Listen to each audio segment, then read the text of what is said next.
expansions: the Lords of Middle-earth expansion, the Warriors of Middle-earth expansion, and the relatively new Kings of Middle-earth expansion. Now, there are some various promotional expansions. There's a Tribute expansion, the Airborne expansion, and the like, but these are really the three core larger box expansions that you can get for the second edition of War of the Ring. So in this video, I'm going to talk about the relatively new Kings of Middle-earth add to the game. I'm going to talk about which one you should, well, you should get all of them, they're all great, but I'm going to sort of give an assessment of which I think adds the most to the game. I'm going to talk about playing with them all together. So playing with the deluxe, the second edition and all three expansions. Firstly, probably the smallest, cheapest one to get, Lords of Middle-earth.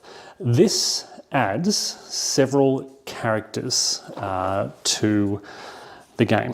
It gives you 8 plastic figures, 5 special action die, 11 cardboard counters, 28 event and character cards, plus the game rules.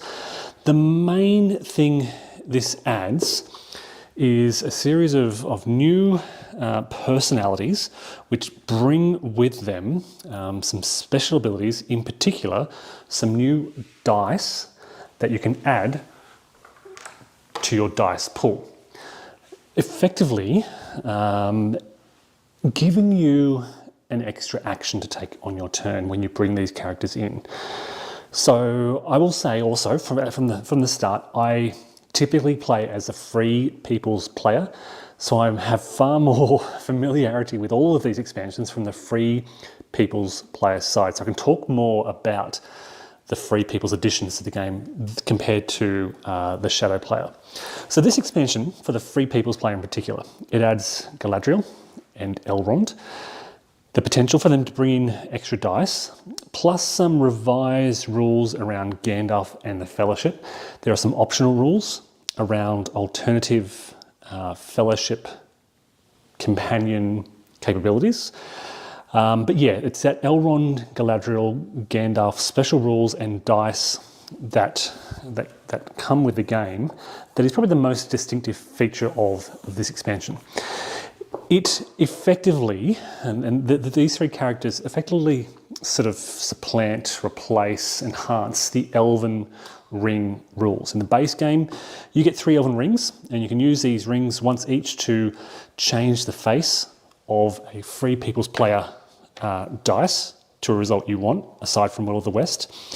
These expansions enhance that. They give you special abilities and special characters that you actually place on the map. So Elrond can actually go in Rivendell, and he has a special ability there which treats Elven elite units as leaders.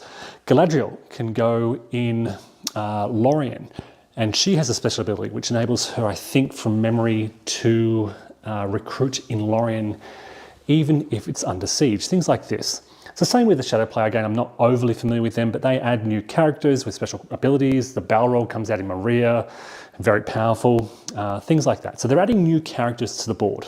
Okay, that's the Lords of Middle-earth expansion. The next one is Warriors of Middle-earth.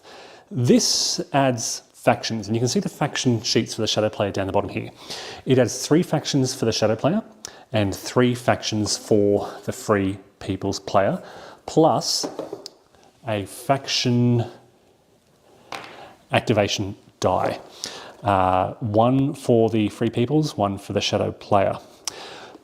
The factions effectively are treated much like the Fellowship, in the sense that they exist on the board, but it's difficult for the opponent to attack them. They kind of exist and they implement special rules that sit on top of the existing rules. So they don't really replace much in the base game, rather they add another layer on top. So for the free people's player, they get the Dead Men of Dunharrow, they get the Treants, and they get the Elves. And they have very different capabilities. The Dead Men in particular, their main value is being able to scare away Shadow player armies. So they can, by playing a faction card, they can attack a Shadow army, and after that combat, that Shadow army has to retreat. The treants effectively do damage, typically to Saruman's forces, while the elves can fly around, they can scare away Nazgul, and they have a really good range. Okay. The Shadow player have the Hillmen of Dunland. They join Isengard. They have the Corsairs of Umbar. All right, so these ships that their main advantage is being able to sail rapidly up and down the coast. And they have the Broods of Shelob, spiders, who can effectively join in combat, coming from around sort of Mordor area. So this adds new forces to the map, but they don't all necessarily join your army. Rather, they complement your army. They sit on top of your army, much like having a companion in a battle. Think of it like that. But typically you'll need to have, they also bring in what are called call to battle cards. So instead of playing a combat card, you bring in these call to battle cards, and they are special abilities that if you meet the conditions, so if the army of the dead, this is my army of the dead here, so if they are in the same region or adjacent to my defending Free People's army, I can use this.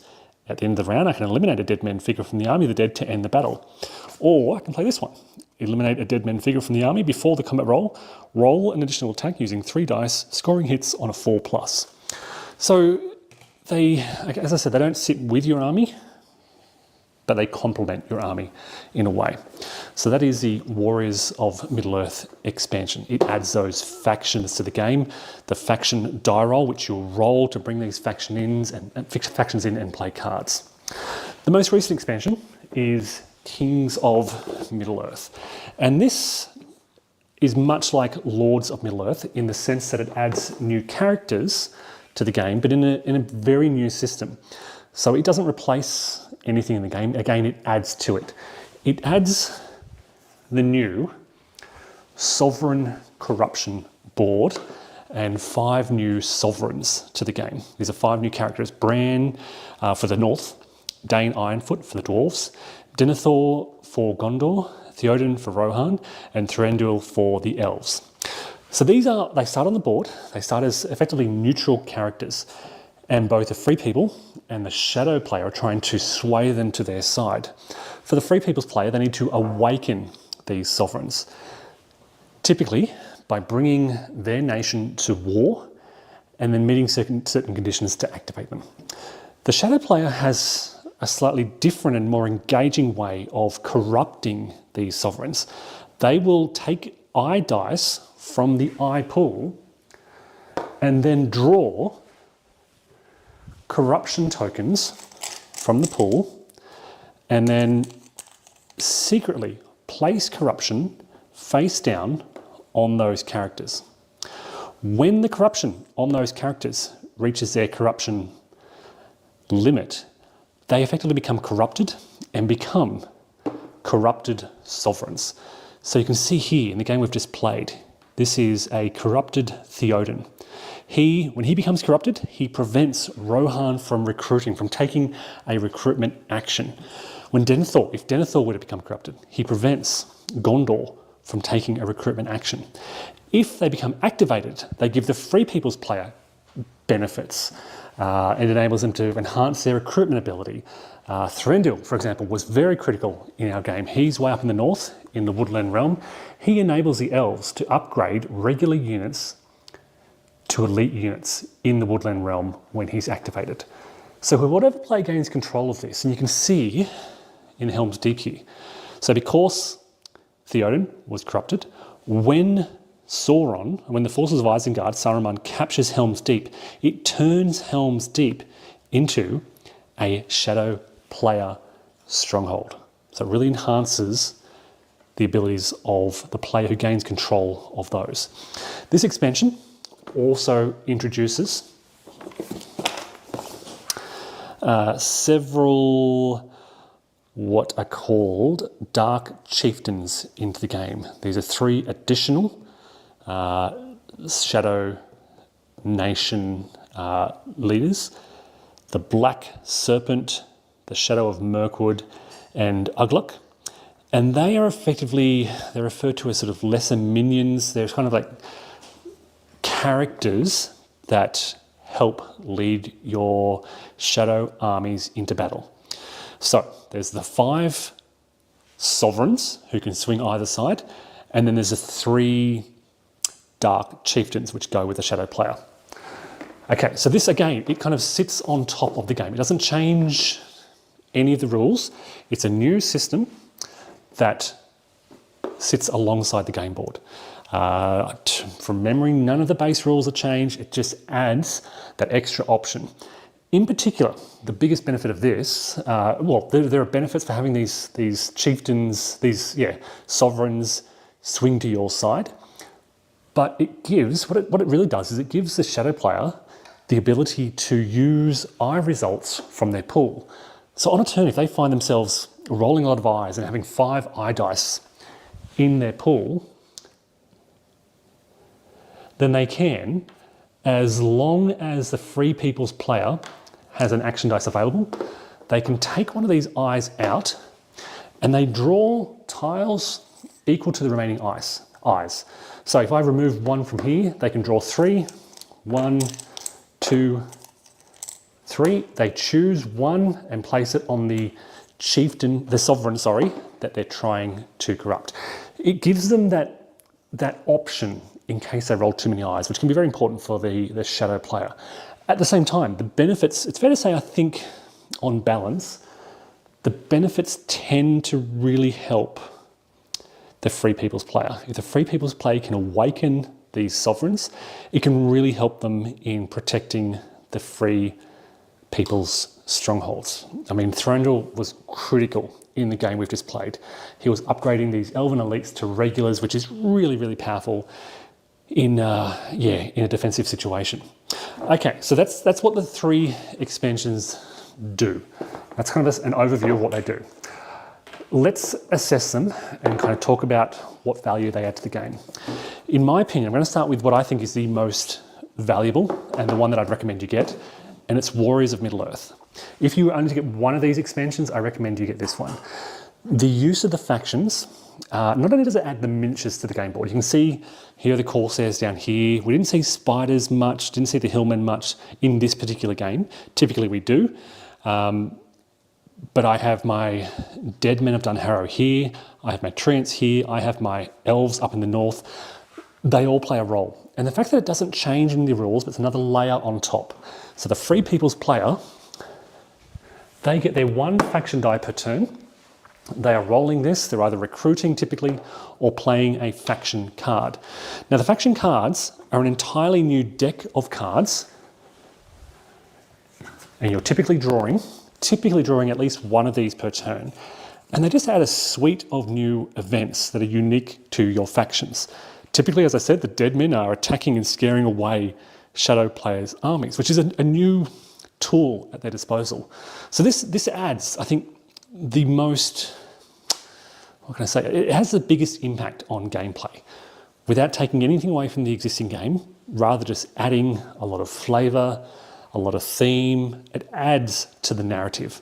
I would highly recommend Warriors of Middle-earth, adding that to your gameplay. Okay, number 1, you should get that. The other 2 are pretty much on par.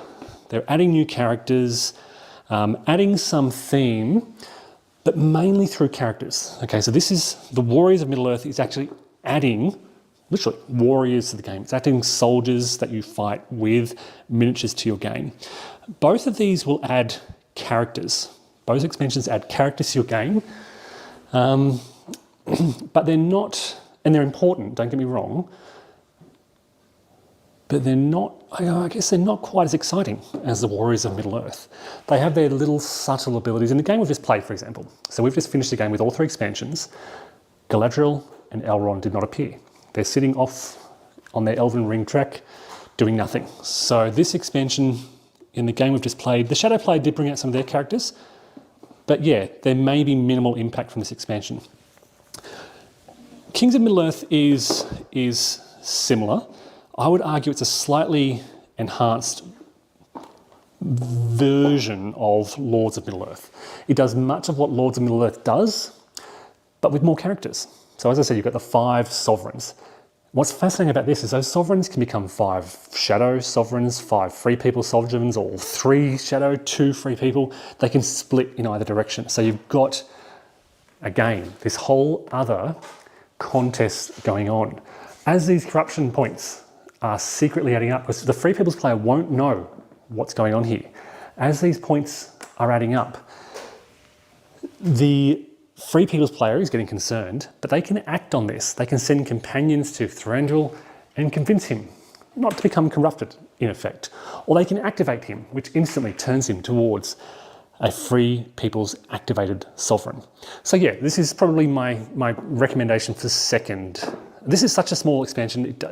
It subtly tweaks the Elven Ring system and adds some nice characters. It's probably the cheapest of the 3, so it's easy to add. This has the biggest impact, and then this one, and then Lords of Middle-earth. In my opinion, none of them are bad. None of them take anything away from the game. None of them add anything negative to the game. They do add new considerations. They add new rules.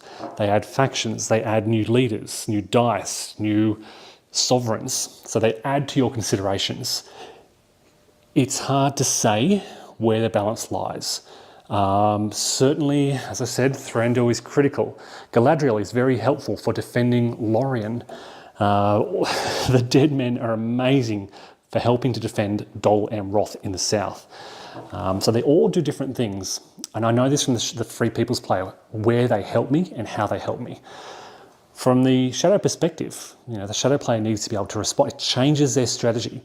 They'll need to think differently about how they're going to manage. If there's a lot of dead men in Erech down here, they might want to think twice about attacking Dol Amroth. They might want to think about a different strategy.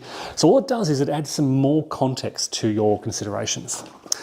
Okay, so as I said, first recommendation, second recommendation, third recommendation, but they are all good. These are not this is not bad. It's very good, adds to the game, but in the smallest way, and so on, the biggest impact here. Okay, so what is it like to play with all 3 at the same time? There's a lot going on, fair to say, but because the actions, they're almost sort of compartmentalized. So the Warriors of Middle-earth, okay, so they are mainly activated through your faction activation dice. When you roll this with your other activation dice. Based on the result, you're either sort of recruiting or activating a faction, or you're drawing a faction card or playing a faction card. And when you want to use this, you just know that you get your hand of action cards, faction action cards. You look at what faction you want to activate. So if Dol Amroth is being attacked, I'm looking at the dead men, and I decide whether or not this is relevant for the situation. In this case, this action card won't really help me right now, so maybe I'm looking at the Ents up here, and I'm looking to see what they can do. Okay, they can move and attack, so maybe this will be a better situation. So I simply use that to play the card to then activate the Ents and do what the card says. It's fairly straightforward. There's not a huge rules overhead. The rule books look impressive. They are. Well, the Lords of Middle-earth one is the simplest, and it is 31 pages long, but really, honestly, it is quite a simple, it's fairly easy to grasp. Okay, so playing with them all, as I said, there's a lot going on.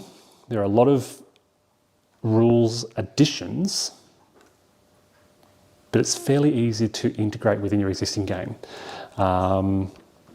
The summary sheets, I mean, we barely even, I don't think I even consulted this through the game we just played. That's how easy it is to sort of integrate and understand. A lot of so you roll this dice, it gives you an additional action, but you know the actions already. There's a character action, a muster action, an eye action, which will go in the hunt pool. So again, it doesn't change the rules. Often it's just adding to the rules. It gives you another dice if that character is out in play, basically. And the character cards that come with the game, quite conveniently summarize. For example, how does Lord Elrond come into play? Well, the elves need to be at war, Rivendell unconquered, and you can use a muster action die. And if you meet those conditions, then Elrond enters play. Very straightforward, all summarised on that card. What does he do? Again, it's all summarised on that card. You don't need to consult the rules. But as you can probably see by all the cards we have in front of us, right, so these are the shadow player factions and characters, and off in the distance you can see the free people's factions. It adds a lot, and it adds a lot to your consideration and your thinking. So the free people's player at the present, right, if I move this out of the way, they have got all three factions in play. They've got the eagles, the treants, and the dead men. So there's three considerations they're making. Then they've also got, let me come around and have a look. They've brought out Gandalf the White. Aragorn has died. Actually, Gandalf the White is dead as well. He died right at the end of the game. They've got normal events that have come into play. They've got two of these sovereigns. They've got Thranduil and Denethor. So they're in play. He needs to, the Free People's Side needs to consider that. Then there is the normal rules for the Fellowship, the companions that have been separated from the Fellowship. All this means is there's a lot more information in front of you. A lot more. I can't quite pin around to the shadow players cards, but they've got 5, 6, 7, 8, 9 cards in front of them. Characters and ongoing events, plus 9, plus only one faction in play, potentially 2 more. It doesn't feel overwhelming. Okay, yes, there's a lot of more information, but I do want to say it doesn't feel overwhelming, particularly if you've built up. So we played a lot of the base game, then we added Warriors of Middle-earth, then we added Lords or vice versa. So we've played a few games with these expansions and we've just added the Kings of Middle-earth. So we understand, I wouldn't recommend throwing them all at once. I recommend adding one expansion at a time. But by the time you build up to Kings of Middle-earth, the extra information doesn't feel overwhelming. As I said, it feels like it just taps on top. It's another system to add to your existing understanding. The fact that it doesn't change any rules, the fact that it's another simple system means that none of this is overwhelming. It means that I'm very comfortable playing with all 3 expansions pretty much in every future time I play the game. I can see no reason why I would remove any expansion to the game. This is certainly Lords of Middle-earth. It's such an easy integration. It enhances the Elven Ring. The Warriors of Middle-earth, as I said, probably the biggest change, adds the factions, but I think they're really good. You're not doing a lot with these factions. Typically, as I said, you're doing one thing with the factions each turn. This is subtle. It's a subtle little almost game on top of the game, which adds those new characters. But yeah, again, to reiterate, nothing overwhelming. So just to kind of reiterate and summarise, all 3 expansions are great. All 3 add in subtly different ways to the flavour, the theme, and the narrative that is shaped, all in line pretty much with the Lord of the Rings story and universe and characters. It just adds to those stories. In our case, the Southrons and Easterlings attacked the Woodland Realm. The elves rose up and were able to recruit. And again, it just adds to that story in a little bit more detail than what you would get with the base game. So yeah, that's pretty much my summary. I recommend all 3 expansions. I wouldn't throw them all in at once. I recommend introducing one at a time. The Lords of Middle-earth is probably the easiest to integrate and understand. Warriors of Middle-earth is probably the most value in terms of enhancing gameplay. Kings of Middle-earth enhances gameplay in a different way by adding more characters and more sort of flavour to those characters. There's a lot more detail and sort of,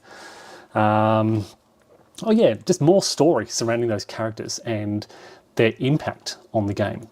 So folks, again, I hope this has been of benefit. I hope it's been informative. Thank you everyone for watching and take care. Bye. G'day folks, welcome to this unboxing of Mr. President, the American Presidency 2001 to 2020. This is a 2023 publication designed by Gene Billingsley. This is quite a heavy solitaire-oriented game. It has a huge box. It has a lot of components. As I said, gamed by Gene Billingsley. Art by Donal Hegarty, developed by Mike Botticelli.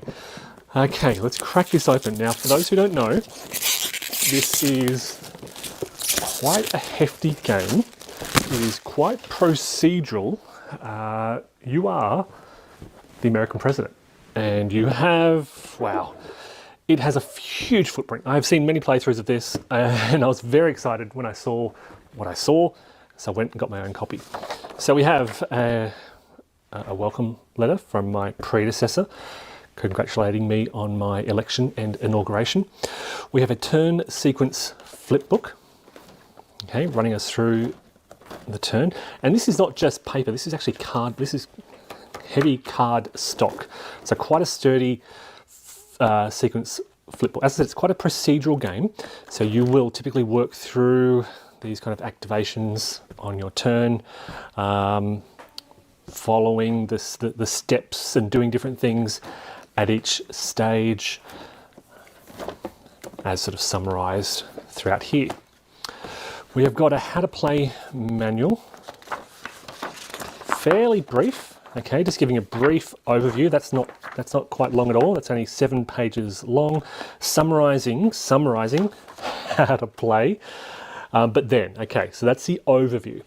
But then we have quite a hefty governing manual, 48 pages long, with rules on basically all the actions and things that happen on your turn. Is there a scandal? What does your public approval mean? What are your legislative priorities? Things like this. There's a lot that can happen in your presidency. There are wars, there's sort of international and domestic terrorism, and that's all handled sort of how you respond. Then we have the domestic charts. So these are various tables and charts and the effects of various things that happen. You will be making die rolls to implement effects. Okay, this is going on for a while, folks. Brace yourself, there's a lot of books with this. Then we have the world charts to determine, what type of regional major crises take place, what happens at a regional summit, civil war resolution, things like that. That's in the world charts. We then have ally and rogue states, and we have sort of charts for NATO unilateral actions, for Republic of Korea unilateral actions, Iran actions, and so forth and so on, and different things that we can do, different decisions we can make. We have World Peer Russia Acts, so this is just the Russia book for what they might do, how they respond to different things. A bit of a flow chart there. We follow if this, then that type of situations. We have the same for China. If this, then that, then do this, and things like that. There's a whole book. When I say a whole book, there's 12 pages dedicated to that. We have presidential briefings, examples of play and designer notes. What's this? This is interesting. Seems to be more information. Okay, so it's a more detailed example of play. Summary of the various tokens, and a bit of a background to the game design from the designer. Then we have another hefty 36-page scenario booklet. With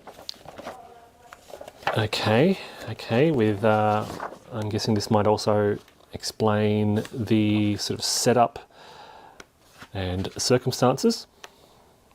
Okay, explains the different components and tracks and the like. Scenario 1 on page 14 gives you a bit of a context and the situation as laid out, tells you where things go basically on the board. And as I said, that is 36 pages long. with six scenarios, but again, there is kind of the capacity for variation. Then we've got the 5 counter sheets. These are pre-rounded counters, 5 of these, many tokens that will go all over the board. Okay, I won't go through all of these, but just they're all pre-rounded. They're all very colourful. They all look great, solid GMT production quality, and yeah, pre-rounded. Then what do we got here? All right, then we've got some single sheet charts. We've got our domestic master actions. Okay, so these are the actions you can take at various times: presidential master actions, military master actions, diplomatic master actions, all summarized on those sheets, which is nice. Then, I don't know, then we have, this is the war sheet. So this will go on your table, okay, and that will track wars taking place. This seems to be a holding area for various forces: tension, rogue states, civil wars, terror group holding area. Okay, then we have, so these are card stock, but they will go on your table. Then we have one of the boards, which holds the conflict track, sort of managing, tracking relations and potential conflict. We have relations down here, which includes world opinion of the USA, relations with Congress. So you manage your relation with Congress, your media relations, homeland security, state of the economy, goodwill earned from the UN, way down the bottom, past legislation, pending bills, bipartisan cooperation, strategic capabilities, which you'll manage and seek to improve and compare yourself with Russia and China in particular. Nuclear missile tracks, we've got spaces for the decks up there. All right, that's one of the boards. And then we have another even bigger board, and this is I'm gonna struggle to get this on camera. So let me unfold it and see. Wow, this one's huge. So let me pan across as we go. All right, so starting at the right, we've got the situation around the world. And you're going to be putting a lot on these. This is where situations go. You track intelligence, tensions, relations, regional crisis level. As I said, sort of events that happen, terrorism, etc., unrest will kind of go in these regions. And there are regions sort of all over the world to represent those different areas. What else do we have? We've got sort of legacy points and presidential prestige tracks down the bottom, public approval down the bottom as well. Off on the left, we have kind of a bit closer to us. We've got our cabinet officials, public legislation priorities. So you'll draw these and, order your priorities, and that will influence decisions, affect decisions that you make based on what priorities you set. There are administrative, legislative priorities. A couple of different tables here. Here is your POTUS cabinet focus, okay, and the effects of those. Wow, cabinet effectiveness determines how many action points you get, party relations, scandal tracks, and then a summary of the turn sequence here, which you track. So this is a huge board. There's much more than I've really covered here. There are all these little, some summaries, some more little tracking areas here, Russia, China, extra actions just down the bottom there. It is huge, and that's just one of the boards. And then at the bottom of the box, we have 3 decks of cards, a D6 and a D10. All right, so various decks that come in the game. I don't even know where to start with these, but wow, there is a lot. This is a huge game, huge footprint. There is a very good Vassal module. You need to own a copy of the game to play the Vassal module because it does require use of I think these various booklets and charts and so forth. So I will likely be heading to Vassal to play this by virtue of the demand on table space that it has. Beautiful box, very heavy box. Folks, that is the American presidency published by GMT Games. There is currently, at the time of recording, a second edition on P500 and a second edition upgrade kit for those with a first edition copy. So if you have a first edition copy, you can buy that upgrade kit and it fixes some of the errata. I will point out there is quite a lot of errata in this. It's a big game, a lot of pages, so understandably a lot of little tweaks and corrections. So please check out the errata file on GMT's website for Mr. President. Thanks everyone for watching and take care. G'day folks, welcome to the end of the first AM turn on the 6th of June from Atlantic Wall. I finally ran through the entire sequence of play. This includes the Airborne landing module, the amphibious invasion module, and then the normal AM turn. And it's a doozy. It's taken me, oh geez, it feels like a week. So when did I start? I started the 17th, so it's taken me a week. It has taken me a week to run through this. It took me, what, it took me 6 days, 5-6 days to run through the Airborne and amphibious modules, and then I've run through this turn, the AM turn, today. So 6 days. The amphibious module in particular is very long, but I've really struggled with this AM turn today for various reasons. So what you see is pretty much the situation at the end of this turn. Let me zoom in and kind of run you through what's happening and what has happened. So the airborne landings went really well. I was pretty happy. I can still show you my notes from here. A lot of good status results. You can only see here, I've spoken about this before in a previous video, but I only got one E status result. So drop zone N, which is out here, was the only E result. And it's in the same hex as drop zone T, which has a B result. So that's kind of negated by the B result. It really helps with organisation. So as a result of these good drop zone status results, the landings went really well, and I was able to reorganise quite a lot of these. What are they called? Fog of War units. And yeah, bring together these battalions and then begin. Basically all I'm doing with these units is establishing a perimeter, trying to hold key crossings across the Murray River, protect those drop zones, and provide a path for the 4th and 90th Division to come in from Utah Beach and push out. Then yeah, so that's the sort of 82nd, 101st sector. Over in the 6th Airborne, look, the landings were pretty solid, but they land just north of the 21st Panzer Division, and they come charging in, and the 6th Airborne really tightens up their line and forms a firm barrier. Then you get to the naval amphibious invasion phase, and the first phase of that is horrific. It is not a lot of fun. It's just a lot of dice rolling. The second and the third sub-phases were a lot more interesting. You can see here Utah Beach is now cleared.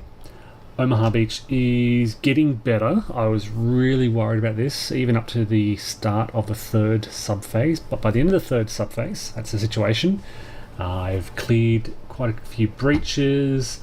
I'm on the cusp of smashing through these draws. I've got good occupying. I'm basically occupying the fire, or I'm distracting these Vidistan nests with fire and a lot of their frontal hexes, which is going to enable me to move a lot of these forces in the shingle box through these breaches.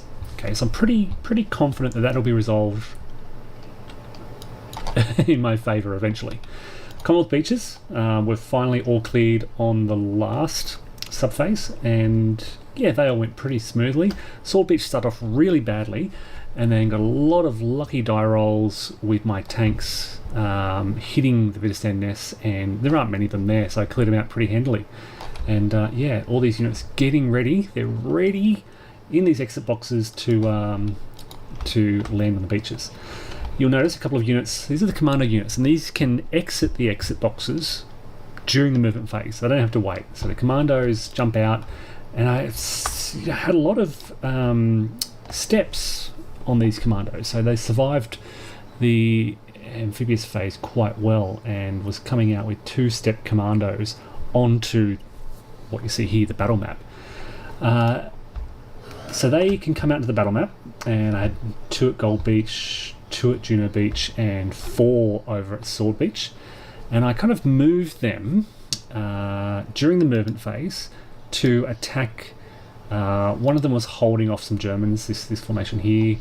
The others were trying to attack various Widerstand nests and strong points. They get a special commando assault at the end of the movement phase, so they were set up for that. Around the 6th Airborne, I used the movement phase to consolidate.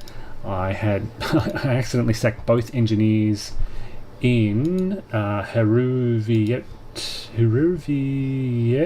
here, and so I quickly built an IP there, moved the other engineers to the south, but basically preparing to hold off. And I've made a note there that's quick construction, just to remind myself of that. Elsewhere, bringing 9th Para, they were formed up here in Varaville. They're coming down southwest. The Canadians are protecting that drop zone V and the northeastern area. Not too worried about that, but yeah, that's where they are. And if I can scroll around, so this is the situation along beaches, commandos. So those commando assaults were mixed. Around Sword Beach, you can see they've lost steps. They failed, 3 of them failed. But then around Juno, I had a success. Around Gold, I had 1 failure and 1 success.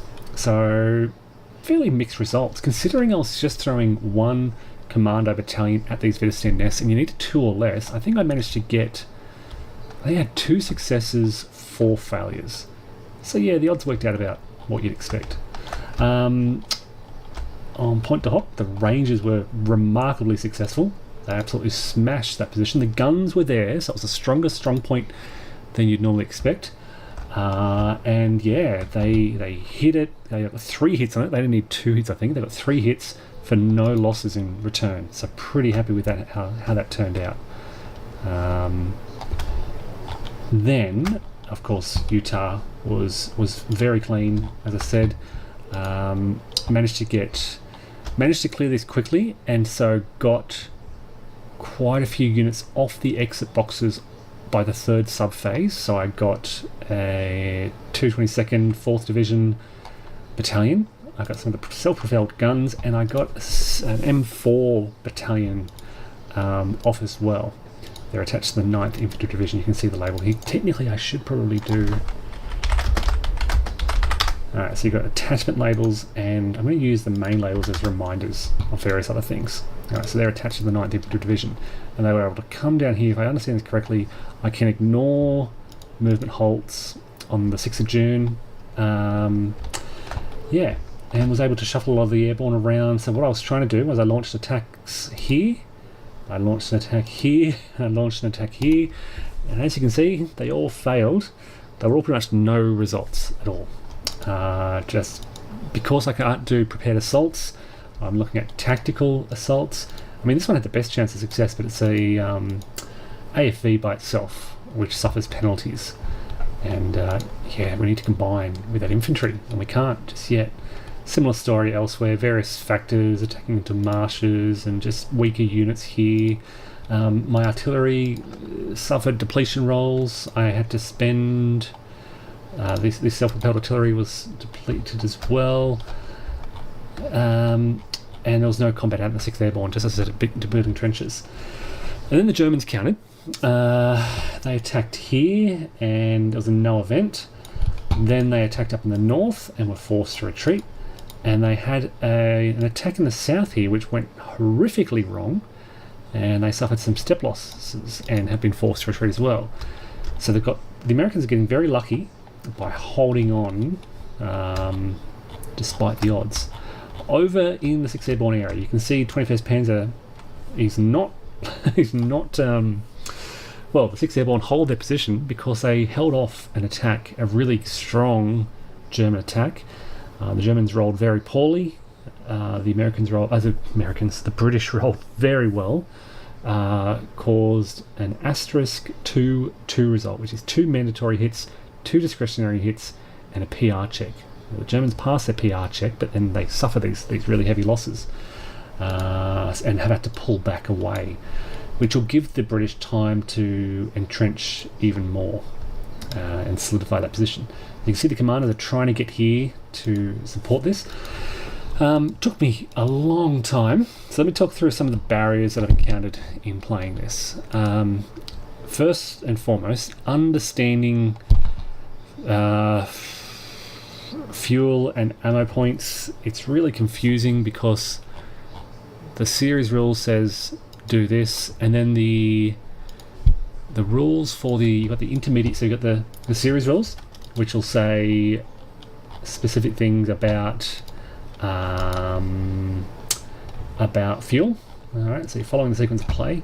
But then the intermediate scenario rules will say, ignore this segment, or ignore all references to this segment. But then the scenario rules, which are intermediate scenario rules, will say use these procedures.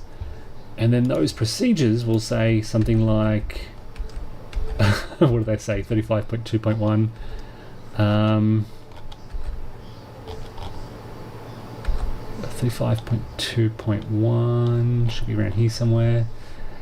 It will say ignore references. 35.5.2.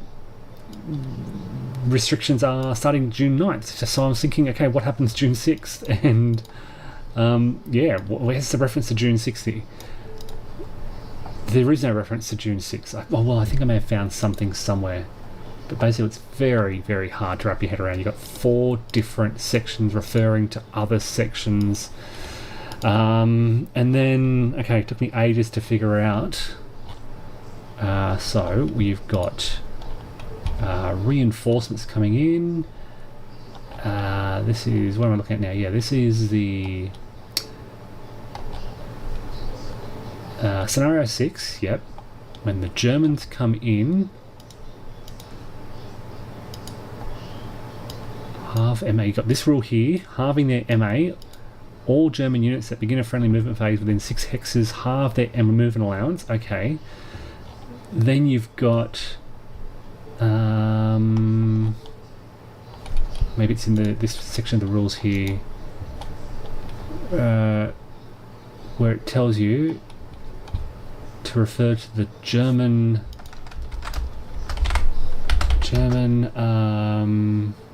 something list. The German activation list. Here we go. Listed Allied units, blah blah blah. Activation list. So we kept referring to the German activation list, right? There are 13 references throughout this rulebook to the German activation list. So I was trying to find this German activation list and could not find it anywhere. Finally found it here, section 40, activation lists, and you go to the German section. So it's the German section of the activation list, and this tells you to form a camp group. So I will point that out. I have formed a camp group way out here with the 243rd. You can see here, I'm just calling it camp group 921 because it's formed out of the 921st Battalion, and they attach artillery, they attach pioneers, and they attach anti-tank. Okay, and they're activated for movement.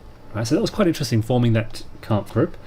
And I've got the first, wherever they are, the first, here they are, the 1st Battalion as the headquarters. I thought I had that marked, but I must have changed it. All right, so they're moving to the east. But sorry, let me get back to that list. Then there are various other restrictions. So some of the activations are halved. So you activate various units. You've got to find these units. 709th, 915th, 352nd, 916th. Some of them will say they've got half movement. Others, it won't say that. There are some important German reinforcements. We've got these small companies. Panzer IV. There's a bit of a mix, actually. Companies coming on from the south. So they come in here, right, and they're marching up. They're almost at Caen already. Right, so they come in at 6 movement points. But it's really hard. You've got to kind of try and remember what units were activated, how many movement points they had. The units that were already activated because of Airborne can move full movement, but they didn't really need to because they're just pretty much here. They don't need to move full movement. I have shifted some artillery around. They were over here. So I've brought them through Caen around to try and... The German plan is to really smash the 6 Airborne on the east side of the Orne River. So far, not going well, but they're going to keep at it, and they're going to bring these tanks up here as well. I thought about... Well, you can see here, I brought this element of the 716th around to try and cut off their path through to Benneville. That might work. We'll see. So they're trying to focus a lot of their efforts here. This is where the German efforts are focused on there. So fuel, ammo, headquarters are automatically in gen supply, so I don't have to worry about that. A lot of questions around Widerstand nests. So, Widerstand nests are dying, and I'm not sure if I should be tracking losses for those. So I've got, 1 armor losses, 3 infantry losses, but I'm not adding Widerstand nests to that. I don't know if I should or not. Air allocation was completely pointless. You only get 18 air points, which are halved because it's overcast, which lets you do 1 basically ground interdiction attempt, which failed. The Commonwealth gets 16, which is halved to 8, which is then 1 ground interdiction attempt, which failed. So that was all just a lot of reading for nothing. So yeah, this brings us to the end of the AM turn. From here, we return... Oh, and I did... So this artillery fired and was depleted, and they recovered. I spent an ammo point to recover 3 artillery units. I just felt it was important to have them early on. We go back now to the amphibious sequence of play module, where we'll do basically Omaha Beach. We'll run through it fully for Omaha Beach. We still have some units hanging around Utah which didn't have a chance to move off there yet. They will do so. And then the Commonwealth beaches, they're cleared now, so I can basically consolidate all these units together and they can hit the beaches. So this turn we'll have a lot of units hitting the Commonwealth beaches in particular. What else is there to say? Yeah, that's it. You can see I've rotated all the Germans sideways who are inactive. I just felt it was easier to track. In fact, I forgot to move those guys. Why are they... They're active apparently. They should have full movement. So let me just check the reinforcement. Let me find the reinforcement schedule. That's always a challenge. Here it is. Okay, so they're from the 352nd. Why are they activated? 915th, 352nd. They move at half movement. Okay, so basically 1, 2, 3. Was there any other? I thought there was some more behind the lines of the 352nd. I may have moved the others. That's with the 716th. They've moved. Here we go. These guys here, following the trail. 1, 2, 3. Oh, and these guys over here. 1, 2, 3. Leg units following the trail. Yes, I believe that's... Oh, we've got these guys over here as well. 1, 2, 3. Alright, we'll bring them towards Bayeux. I did forget about them. So this is a handy guide. So this is a pop-up for the module. It summarises everything on that activation list.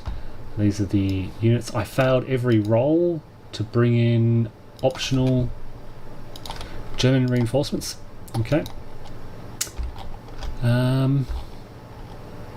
Yeah, that's it. Like I said, they held. There was no combat here. There was no combat here. They failed. They were pushed back. They were forced to retreat. The attackers, yeah. So it's tough to make ground on the 6th of June. 6th of June, it's really just bringing these units in. Tack movement, tack assaults are tough. I might try again here because I felt like that. Oh, actually, no, because they're in a Widerstand nest, so they've got a defense of 3 actually. And the other consideration here is Widerstand nests are treated as forts, and units in forts can ignore discretionary hit results. So you basically need a mandatory hit result to push them out. Yeah. So I'm going to continue to build some trenches down here, improve positions. I'm going to bring 9th Para right into this area. I cannot consolidate. I cannot bring these Fog of War units in until the 7th of June turn. It's really weird, basically. I don't get to do. I can try to blow a bridge. No, I can't actually, because they've got to stay on a drop zone. So not a lot I can do with these Fog of War units. They just have to hang around for the day, try to survive with their defense of 1, and yeah, wait till the 7th of June. Oh boy! So this is a week's progress, and that's it. All right, folks. Thanks for watching, and take care. G'day folks, welcome back to Atlantic War. I'm up to segment 3, the Allied Fire segment, and in this video I'm going to go through segment 3, Allied Fire, segment 4, Allied Movement, and then segment 5, the German Movement segment, and then I'll stop at the end of that. Okay, so first things, this is the first subphase. There's no naval gunfire, so we go straight to unit fire. And basically unpinned Allied armour and weapons units may make 1 fire attack for each step they currently possess. You roll a d10 for each attack. If the dice roll is equal to or less than their fire value, which is basically the middle number at the bottom of these units, then 1 step is eliminated. You'll notice, I do correct this in a moment,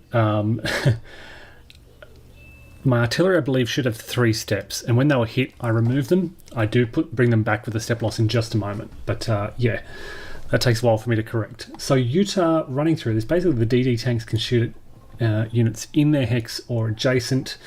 Out here in Uncle Red on the far left, we've got these DD tanks shooting at the Widerstand next. Very first shot is a hit.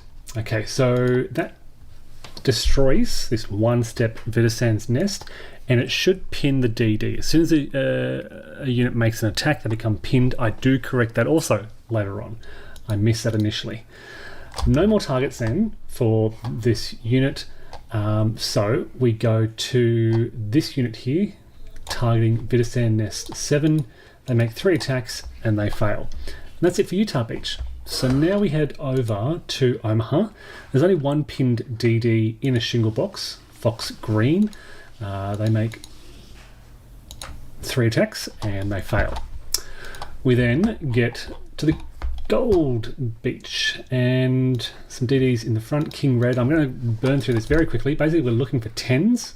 All right, so we are shooting at Widerstand S33. You can see that 10 just appeared, so that's a 1-step hit on that Widerstand nest. We continue with the die rolls, Jig Red, which is over here, shooting at number 36, missing.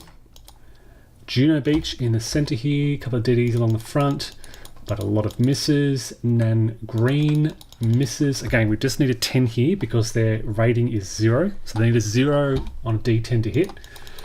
All miss. Mike Green misses, and then Sword Beach misses.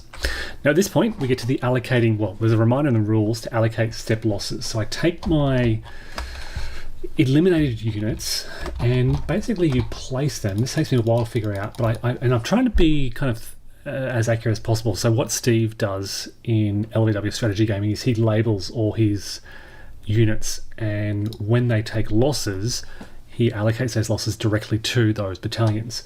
I've basically done something similar, but I figured out where these D tanks were lost from and placed them on the corresponding units. Okay, so you just place the units, the losses directly on those battalions, and once they reach a step loss, you apply that step loss to the battalion. So it took me a while to work this all out.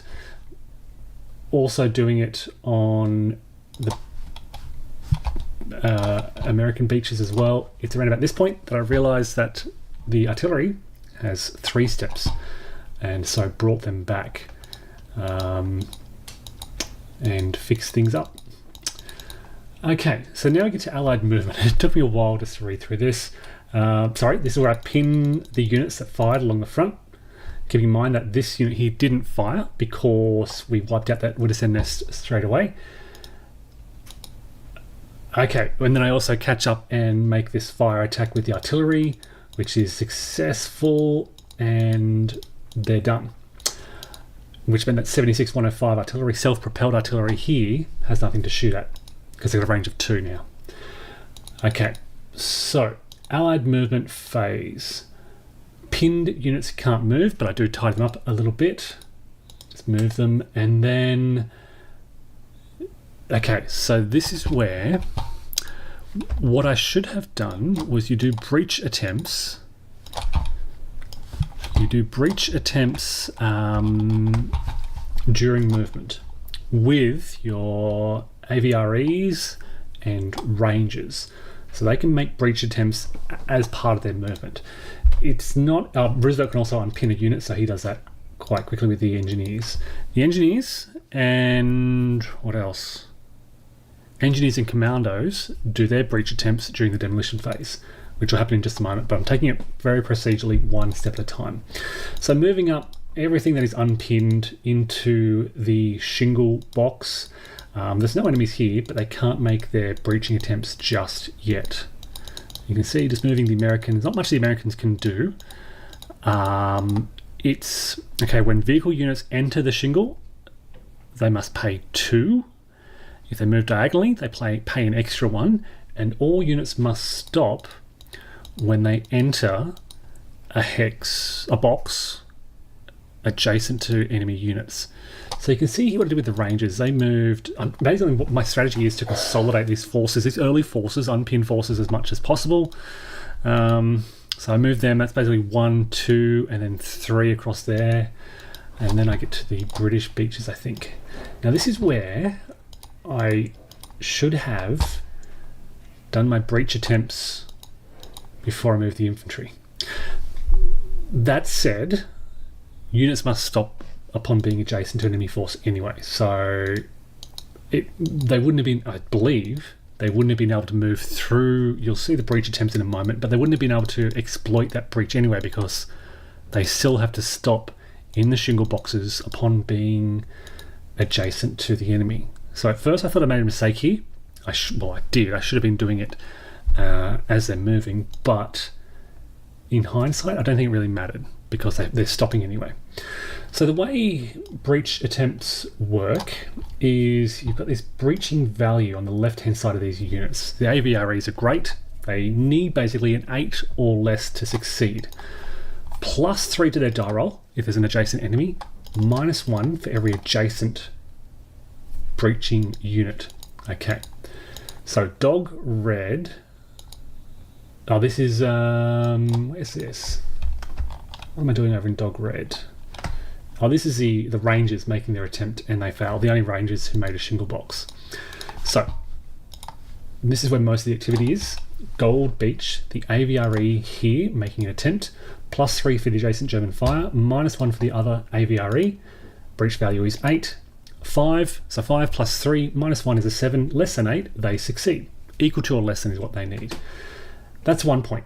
Success. You need 2 points to breach these sea walls, and they have 1 attempt per step. These are 4-step units, so second attempt is also successful and they breach that sea wall.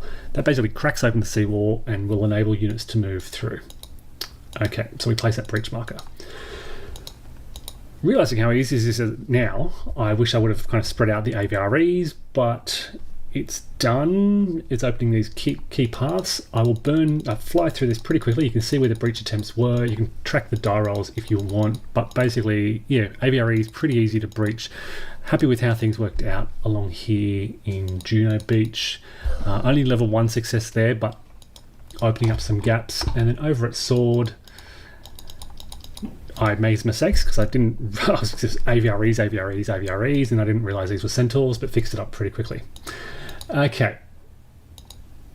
Now we get a German movement. Now, later in future segments, we will activate some of the Germans along the top here. For now, though, we don't roll to activate because it's the first AM subphase. So the only German infantry we have on the beaches are these along the Commonwealth beaches. So they basically move closer to, here we go. If already on the beach display, they must move towards the nearest box containing a Widerstand's nest. They'll move closer towards the shingle box. So they're all moving down, which is actually north. If there is a box that is equidistant, which is only the case for one of them, I think, they roll, which I'd already done to determine which one they move to. And that's about it. Now, at this point, I paused because I wanted to read the assault segment to check things out, to see if there were opportunities for my infantry to move through these breaches, but there weren't, as I said, because they stopped. And so that's where we are. So, as I said, this is before the demolitions. All right, so we've still got the American demolition phase to go, and this is where the engineers and commandos will make their breach attempts. But commandos probably won't have, commandos may have some work to do out here in Sword Beach. A lot of pin results, and I just don't, a lot of pin results, and I just don't know if that's average. It feels like a heck of a lot of pin results. You can see a lot of these units couldn't move. It felt like a small number of units actually making their way into the shingle box. So I don't know, but that's how it's looking. As I said, the American beaches, Utah is great. We've destroyed Widerstand Nest 5 and 7. We've got the engineers there ready to go. They won't have that negative modifier. So they should be able to breach the seawall quite easily and start moving up into the coastal defence boxes. And that's about it for now. All right, folks, stay tuned and I'll report back soon. 2 in advance there.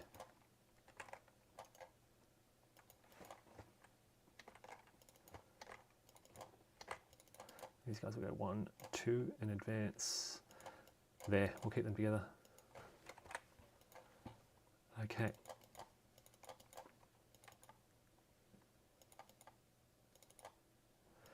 All right, not to worry. They got away, but they're hurt. You can't quite trap units like you can in Stalingrad 42. All right, we're going to attack up here, and we have got, 14, 22, 23 on 3, which is 7 to 1. Encirclement bonus, etc. So we've got encirclement bonus, combined arms, 7 to 1, encirclement bonus, combined arms, no air units. Let's roll. An 8 is a D3, R3. They're encircled, they are permanently dead. And we can advance. 1, 2. 1. All right, we're going to attack here. Again, no other units supporting, so I've got 18 on 3, which is 6 to 1. They're in a fort, so we have got in the hills as well. So 6 to 1 in the hills here is this column. they are in a fortified zone, so it goes one to the left. Then that's it. So we look at this row. Roll of 1 is an A1 D1 result. A1, well, they are wiped out. Now,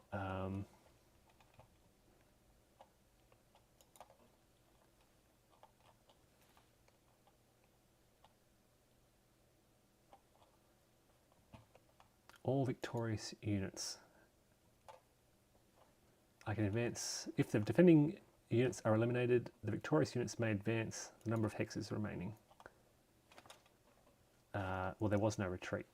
There was no retreat result here, so I don't think I get an advance after combat.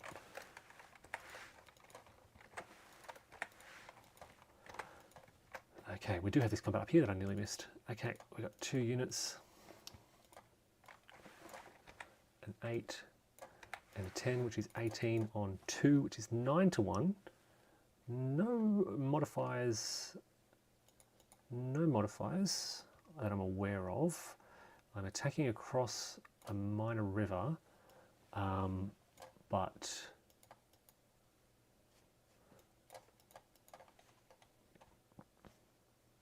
the defenders aren't completely behind it, because the other unit is not across the minor river. So I've got, what was it again?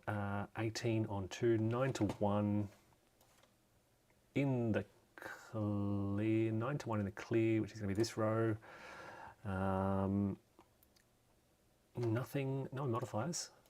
The roll of 7 is going to be a D2R2. So they are permanently dead. That unit will hold there. This unit will go 1, 2, like so. All right, scrolling down now to this area. We need 3 markers. 1, 2, 3. I've got 28 on 4, which is 7 to 1. In a clear with a fortified zone. So clear 7 to 1, fortified zone. No combined arms. I'm just double checking they're not defending anywhere interesting. Nope. No air units, no encirclement bonus, just the roll.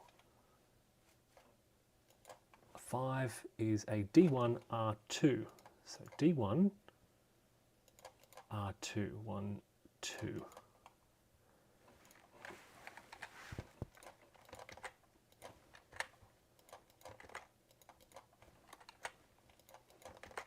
And I can go 1, 2. Might hold there, and I might hold there as well. Yeah. All right, here we go over here. 1, 2, 3. Okay, I've got 8, 16 on 6, which is only just 2 to 1. So I've got 2 to 1 here in a mountain. So 2 to 1 in the hills. No modifiers. Oh, there's an encirclement bonus. I get an encirclement bonus because they are surrounded by my zones of control. So I get an encirclement bonus, which I didn't expect, which is 3 to 1. And a roll of 2 is an AR1, attack and retreat 1. I'll pull back, and I'll pull back. All right, over here, I've got 11 on 2, which is 5 to 1 in the clear. 5 to 1 in the clear. I believe I have combined arms, so 6 to 1, that's it. 6 to 1, 1 is a DR2 result. I'll take it. 1, 2, 1, 2, I'll go back to here. And I can advance 1, 2. Okay, we're on that road. And that's it for combat. Oh, you know what I forgot to do last turn was the mandatory Soviet attacks. So let's resolve this in the Hungarian area, because the Hungarians, yeah, 1 mandatory attack this turn, 2 last turn. So I'll do these 2 units. Oh no, I can't. I might do these 2 up in the north here. Okay, so let's do a 2 on the A here. This is going back to the Soviet turn last turn. They've got strength of, so it's going to be 1 to 2. This is a Soviet attack from turn 1. 1 to 2 in the mountains. No modifiers. It's just a straight attack. They did have their headquarters here. It's a 3, so it's an attack at 2 steps. Oh my goodness. 1. No, hold on. We can flip them. No, I can't. They're dead.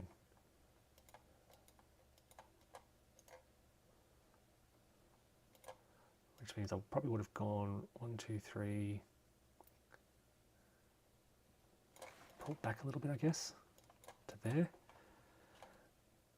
And I would have had to make another attack.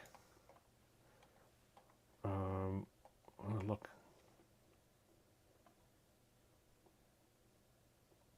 I guess, what would I have done? I'm trying to remember the situation. A really desperate 1 to 4 in the clear. With a 1, he's going to hurt them as well. Yeah, okay, not great. And then the Soviets probably would have pulled back away. They probably got to come up here, maybe. Okay, sorry about that. That's just catching up for the 2 mandatory attacks they had to make last turn. There weren't many opportunities for them to attack, but I know they had that availability up there in the north. So, we now get to the Soviet command phase. Auto-commit units become committed.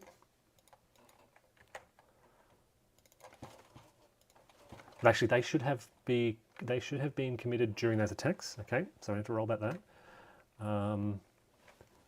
This army wasn't attacked, so they are not auto-committed. They keep their commitment number, and I roll. Now, the Soviet commitment number for turn 2. This is what we're looking at here. They have captured Voronezh, so it's now a -1 to the roll. A 1, they succeed. They need a 4 or less, -1 is a 0, they succeed. So this army is committed, which I may as well just grab that commitment marker. Where'd it go? It's gone. There it is. So they're committed. They will roll next turn. But that's it. We're only rolling for the 38th Army. So they're not automatically committing. I'm rolling for their commitment. So, yeah, this is the plan. Slowly wake them up.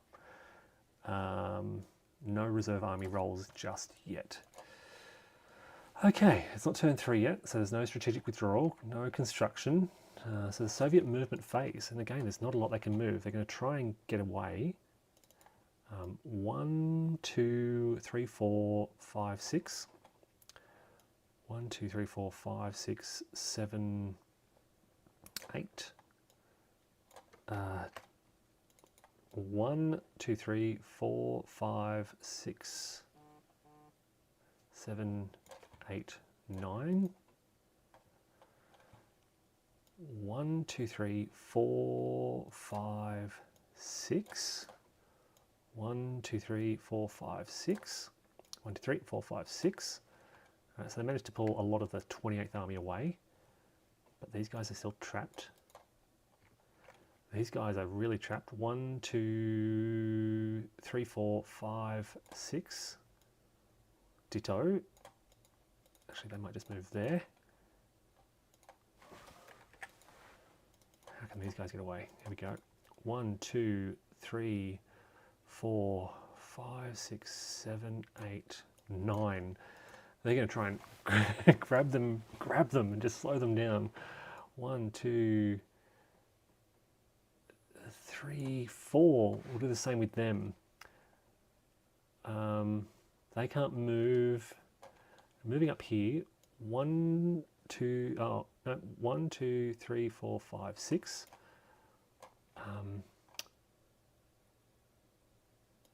1, 2, 3, 4, 5, 6, 7, 8,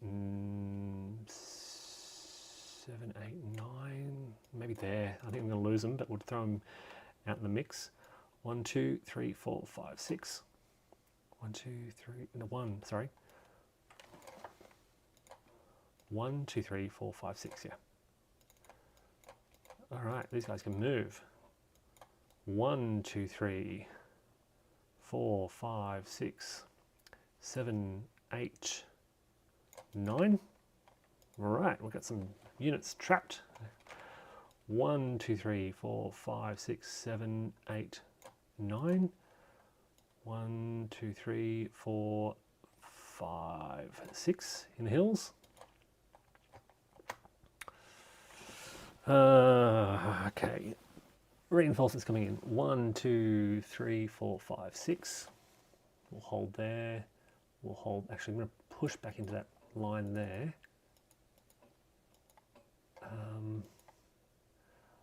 I'll keep the headquarters up in the north. 1, 2, 3, 4, 5.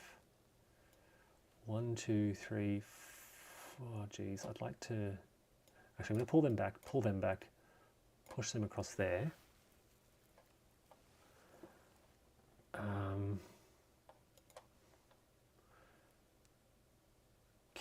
Keep them there, I think, but keep this other, pull this other stack. 1, 2, 3, 4, 5, 6.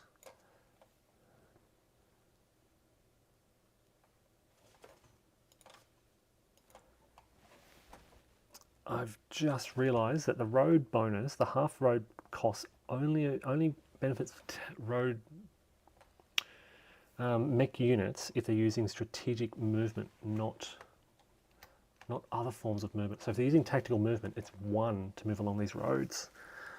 So I've missed that off a fair bit. So they went 1, 2, 3, 4, 5, 6, 7, 8, 9, 10. They should be. It's only 1. They've gained a hex basically. So I'll push them all back 1, and can bring these back as well. 1, 2, 3, 4, 5, 6, 7, 8, 9. They can grab them there. Hopefully I haven't done too much of that, have I? 1, 2, 3, 4, 5, 6, 7, 8, 9, 10. Yeah, I think they went a bit too far as well. I've grabbed a couple of little extra cheeky movements. 1, 2, 3, 4, 5, 6, 7, 8, 9, 10. Yeah, I think they moved legally. There's been a couple of other illegal movements. 1, 2, 3, 4, 5, 6, 7, 8, 9, 10. They've moved too far. I'm pretty confident. Most of these units didn't. They didn't. Yeah, okay, so I've got to be careful of that. So you only get the road unit movement bonus of a half a movement point if you're using strategic movement. The reason I say that is because these guys want to use strategic movement. And they can go 1, 2, 3, 4, 5, 6. Swing around there. Likewise, 1, 2, 3, 4, 5, 6, 7, 8, 9. And 1, 2, 3, 4, 5, 6, all the way out to there.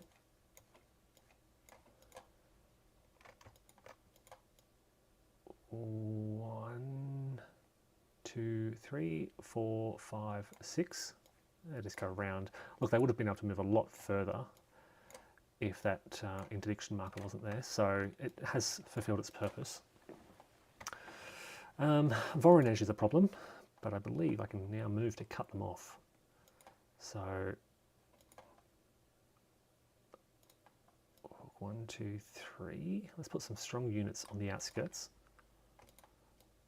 Let's actually nudge them in to slow down those guys. And we'll nudge in as well here. pull back.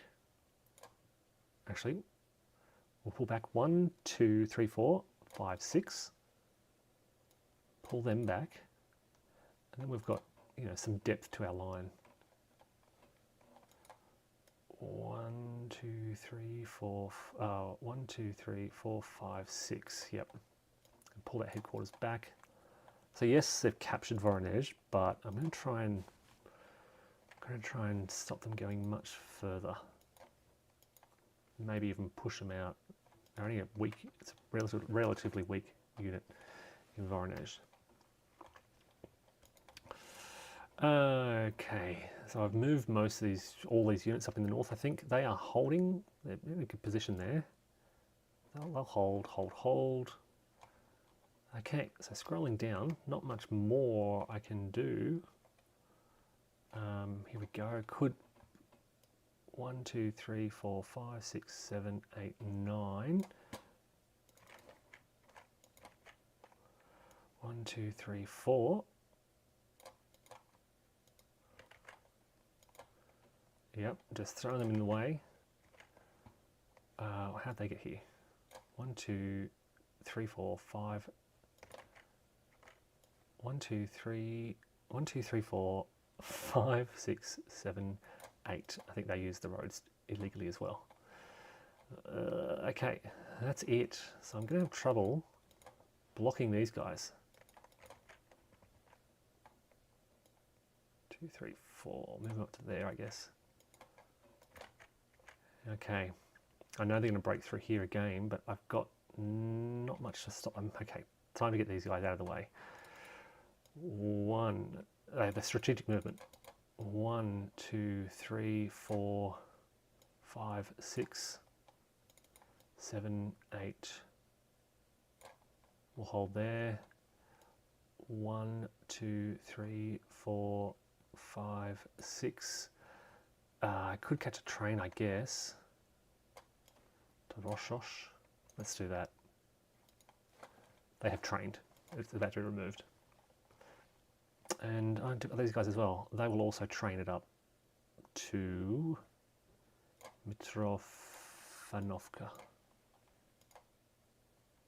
Yeah, this is where the Germans will be coming. All right, and that's this headquarters, which I haven't moved. I'm going to save them. 1, 2, 3, 4, 5, 6, 7, 8. I think they're in trouble, but they'll try and get away. And that's it. It's a bit of a mess. It's a bit of a... when do I remove? These markers should now be removed, I believe. It's removed at the end of the combat phase, yes. Remove disorganization markers at the end of the combat phase.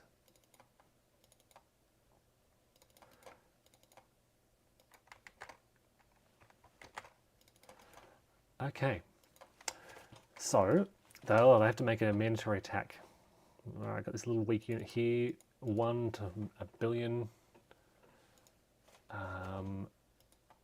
1 mandatory attack is pretty much instant defeat.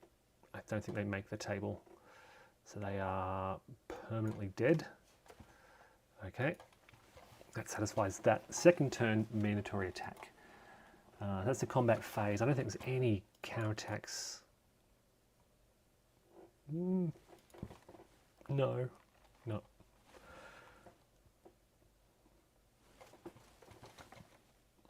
I'm looking here, but look, 4, 5, 6, 7, 8, on not even 1 to 1, and they're in the mountains as well, so it'd be punishing. That's a 6, 7, 8. No.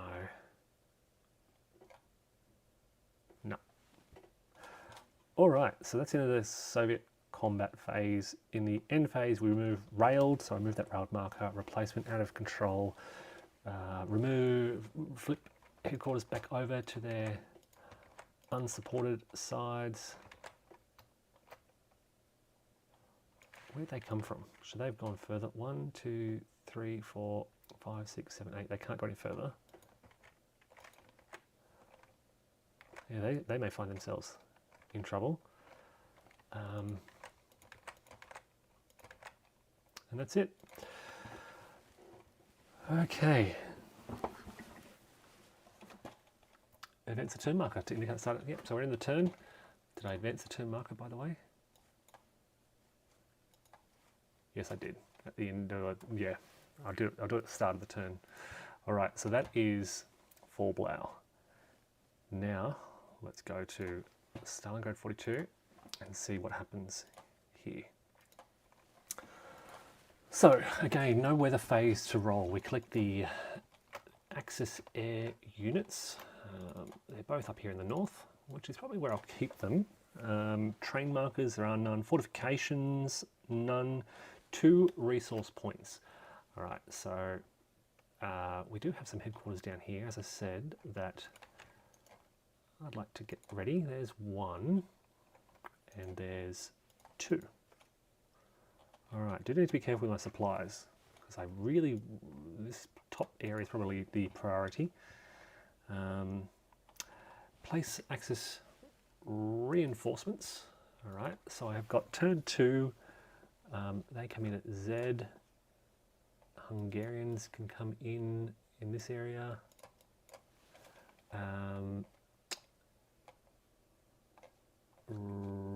More infantry. I think will come in there. Italian there. Romanian there on that rail line. Yeah, okay. Turn 2 reinforcements.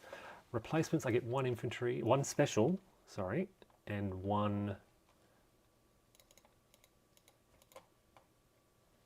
And the special can be Panzer Grenadiers. So I know there's 1 there. All right, let's grab them. They will gain a step, and they have taken replacements. And 1 infantry. Here we go. Gain a step, and they've taken replacements.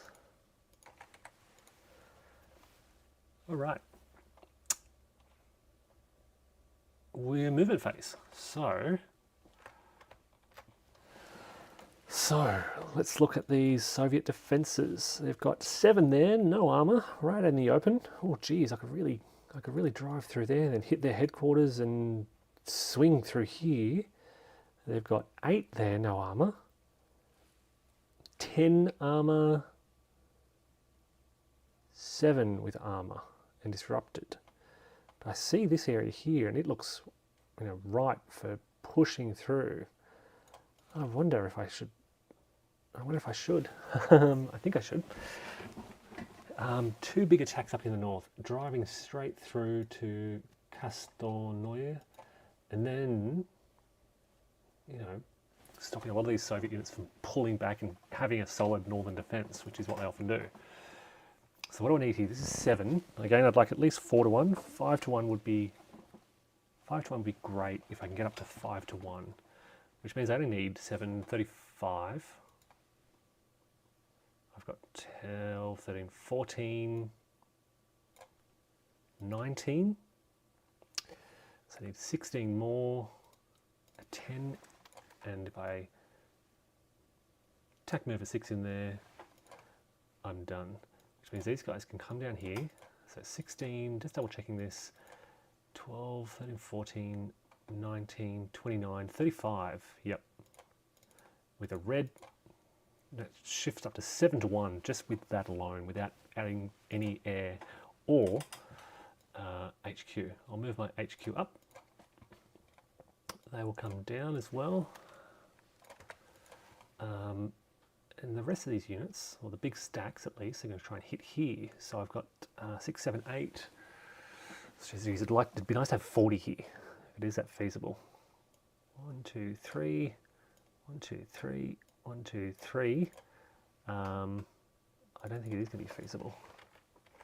I've got 10, 23, 33. If I move that unit, tack move down there instead. And 2. Oh yeah, I can do it. That's now 18, 24. That's 41. 34, 41. 41 on 8 would give me 5 to 1. with my armor shifts again is 7-1 before I do anything. But they've got their headquarters in the back, so I might push it back to 7, but that's okay. Now, 1, 2, 3. 1, 2, 3, 4, 5 with extended movement. Hungarians will 1, 2, 3, 4, 5 with extended movement. So no combat around here, not attacking there. I may not even need my air units in the north here, which is great. I can keep them for the south. Hungarians will just push in 1, 2, 3, 1, 2, 3. Attack move into there. Holding, holding, holding. This is some good attacks I can do off here.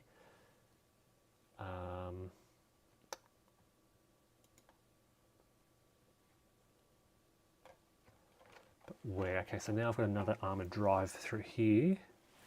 But where do I hit? Okay, there's a river there. That's going to be a problem. Do I swing back around? The Soviets know what they're doing, defending on the backside of that river. Okay, so this is, if I attack across, everyone is attacking across this minor river, it hurts. Defenders are doubled. And no armor shift. Might just use weight of numbers. Oh, geez, 8, 10. They're going to be 20, for example, if I attack there. Only 10 if I attack here. So if I can bring only 10, so if I can try and bring as much as I can, 1, 2, 3, 4, and hit this hex. There we go, 18, right? 1, 2.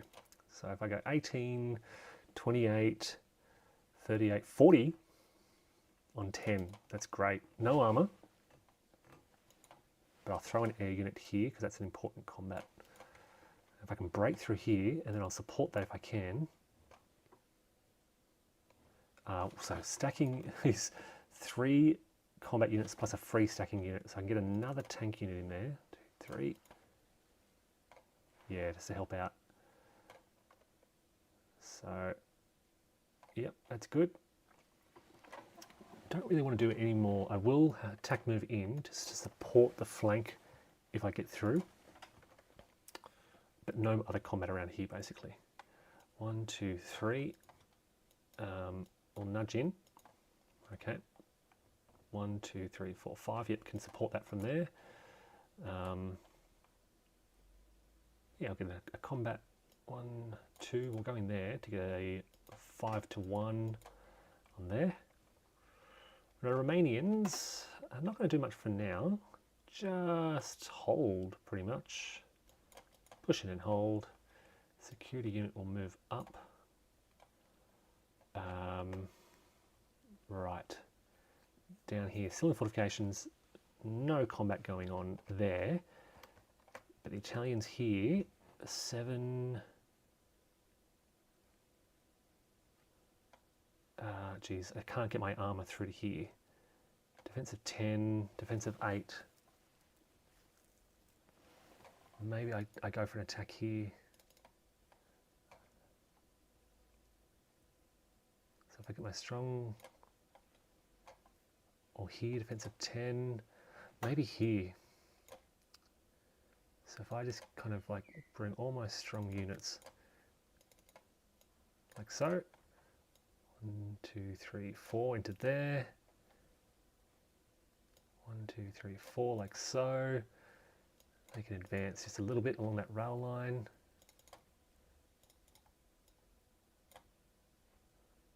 What have I got now? So they've got a defensive 10.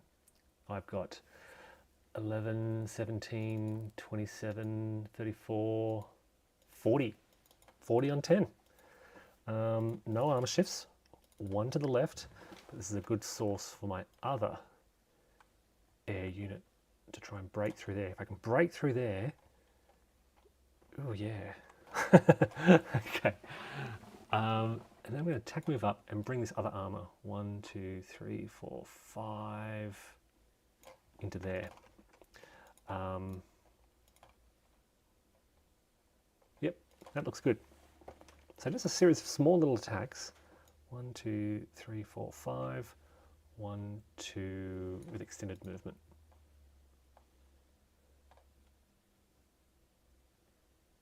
Yep. I'm going to move that cavalry back because I'm worried about this hex. I know it's not much, but yeah. Get them on the rail line. 1, 2, 3. Yeah, they're in the vicinity to support. No combats up here. I'm just gonna take it slow. All right. So now we get to. Oh wait, these guys. 1, 2, 3, 4, 5, 6. And I'll just hold there. Now we get to the combat phase, and as I said, big attack here. I have got 12, 13, 14, 19, 29, 35 on 7, which is 5 to 1. With my elite steps, brings up to 7 to 1.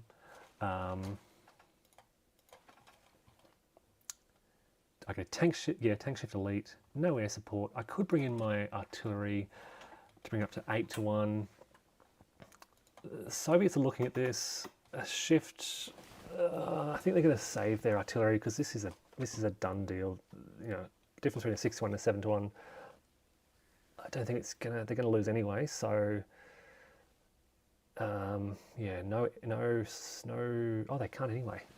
There's no defender artillery support, of course. Did I play that wrong the first turn? I think I may have.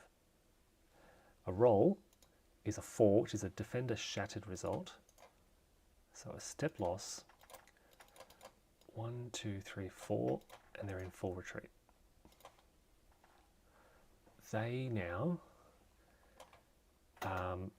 get pretty much a 4 hex advance. So some of these units can go like so. My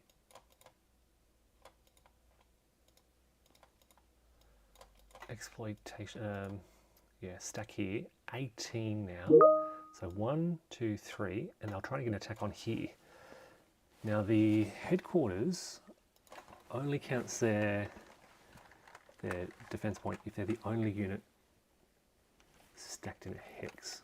It's slightly different between the games, but this one, I think for Stalingrad, it is if they're the only unit. So what I've got here now is 18 on 2, which is 9 to 1, 10 to 1, 11 to 1.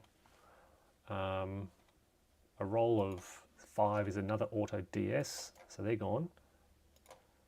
They're in retreat, full retreat. 1, 2, 3, 4, and I can advance into there. 1, 2, 3, 4. I should wait until all my units have exploited first, then I move the others. So 1, 2, and 1, 2. Just to protect those flanks, they're in retreat. Okay. The other attack is on here with these, so they've just advanced. So I've got now a defense of 8. I've got 18, 24, 34, 41, which is 5 to 1 odds, 6 to 1, 7 to 1 with my tank and elite tank. Same story, nothing for the Germans, for the Russians to do. A roll of 4 is a DS.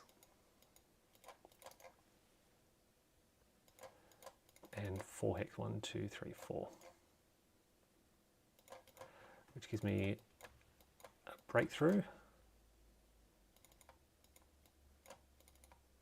here of 27. 1, 2, 3. So hold on. Have they 1, 2, 3, 4. I've gone 1, 2, 3. Yeah, so let's go 1, 2, 3 and force them back 2 more hexes. And then the remaining will go 1, 2, 3, 1, 2, 3, 4. 1, 2, 1, 2. All right, so here's the breakthrough. So you're going to have to come and fix this now with these units from the center. No other combat up here, basically. I was looking for a combat here. So I've got offensive 10. Right, minor river. Minor river, minor river. No armor shifts. Defender is doubled. Attackers are not halved. It's minor. So I got 10, but then I think I had 22. 22 plus 18 is 40, 42. So it's 4 to 1, 5 to 1, 6 to 1. So I've got 6 to 1, which is pretty good considering how things looked initially. 6 to 1.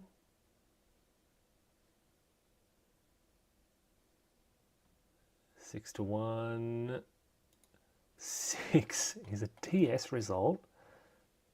Lose step. Full retreat. 4 hexes. 1, 2, 3, 4. Wow. Breakthrough group. Right, so they can now, they've got now 19.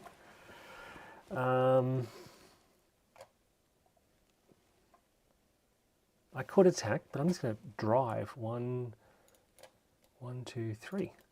So 1, 2, 3, 4, and they go back 2 more. And now I get my advance, and I've captured that. 1, 2, 1, 2 to broaden that, and they can keep their air units with them.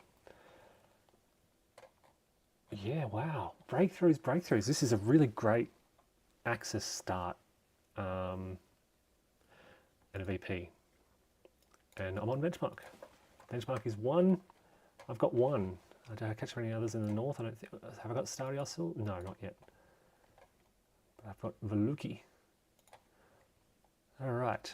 Combat there is done. No more combat around here. There is a combat down here where they've got a defensive 10. No. Is that right? 10.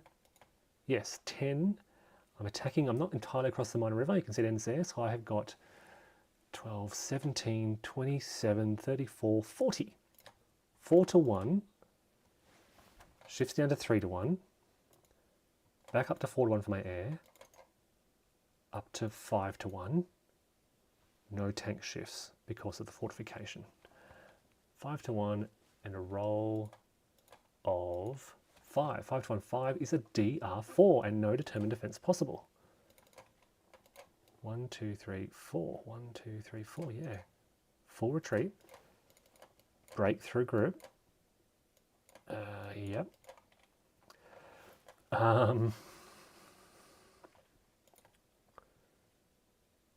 1.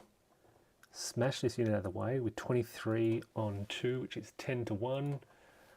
That's a DS result, I can tell you. So they're eliminated. 1, 2, 1, 2, 3, 4. Force them even further back.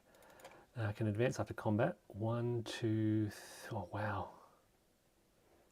Oh, I can do so much. 1, 2, 1, 2, and 1, 2, 3, 4.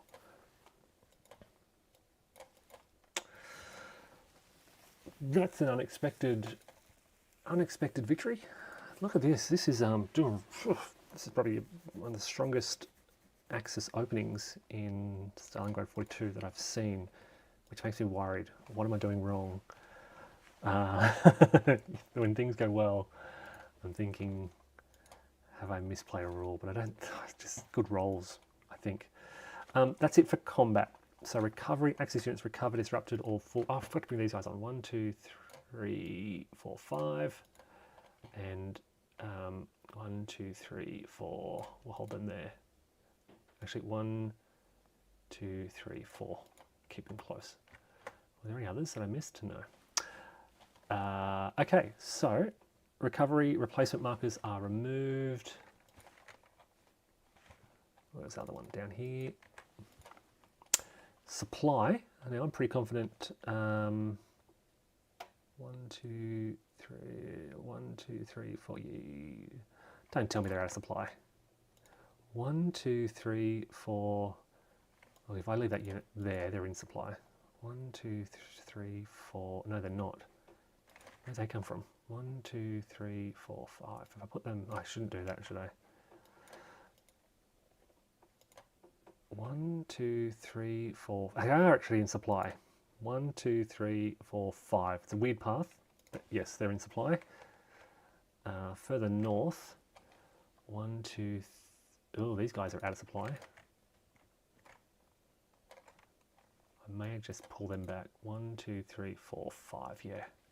There's no need for them to push in that far. So yeah, I'll just do that to keep them in supply. And these guys are in supply as well.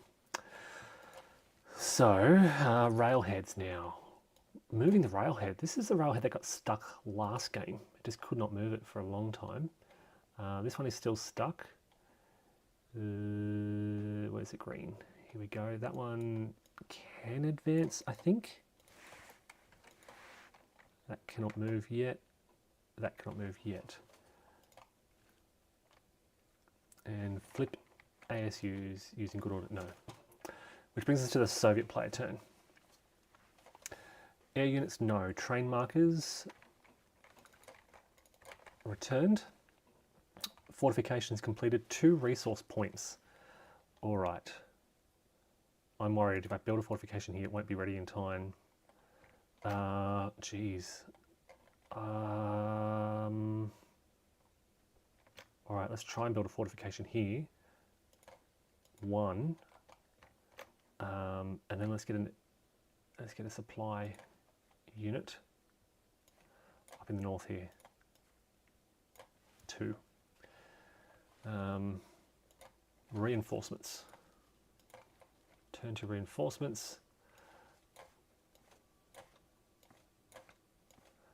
I am going to have to rush some units into Voronezh, so I'll bring these guys in and they'll come into Voronezh.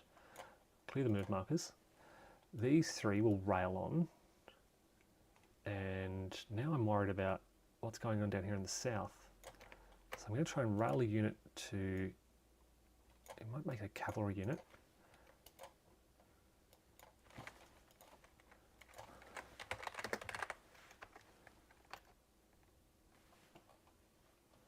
Okay, so rail movement.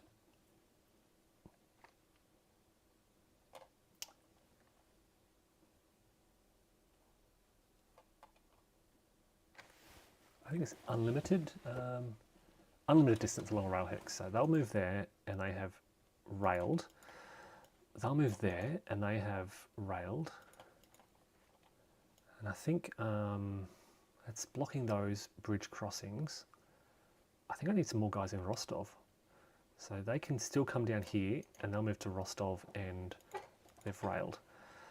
All right, so I'm really worried about, yeah, that's a strong,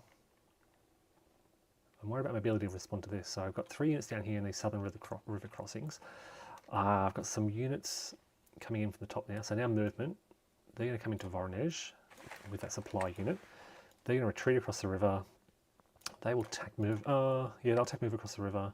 I will move to block this crossing because I know that this, 1, 2, 3, and there as well. Because I know that if they can get across there, this is where the Germans got a foothold last turn. Don't want to leave that undefended. Okay, let's try and get out of this. 1, 2, 3, 4, 5, 6, 7, 8 with extended movement. 1, 2, 3, 4, 5, 6 with extended movement.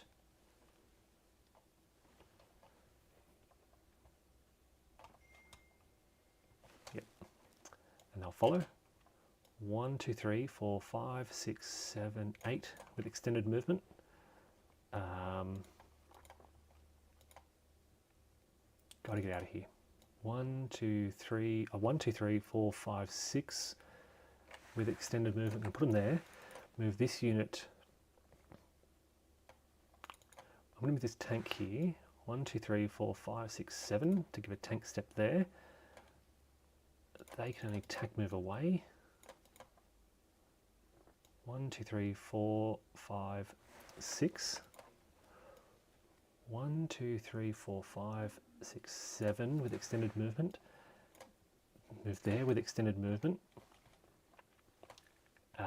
1, 2, tack move away and sacrifice that unit. And 1, 2, 3, 4, 5 will hold there. 1, 2, 3, 4.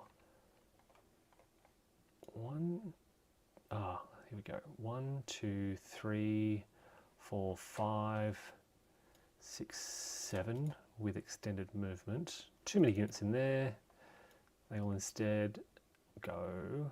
Actually, we'll move one of these guys out to here. Crikey. They will... Are they trapped? No, they can't be trapped. No, they are trapped because there's a hex. I think they're trapped in there. Geez, it's northern. I've never seen the Soviets get smashed along this northern flank. They'll pull back.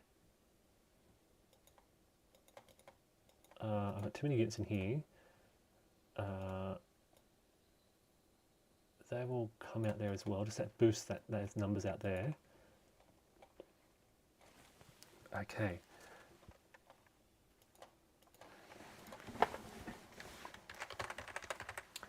I've got my reserve armies, Soviet reserve armies.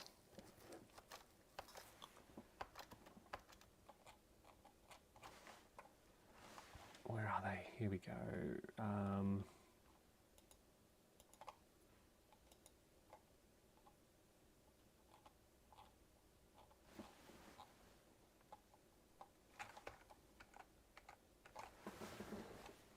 Okay.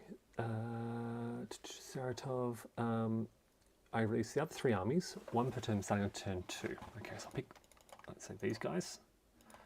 And they can go 1, 2, 3, 4, 5, 6. 1, 2, 3, 4, 5, 6. Ditto and ditto. Okay.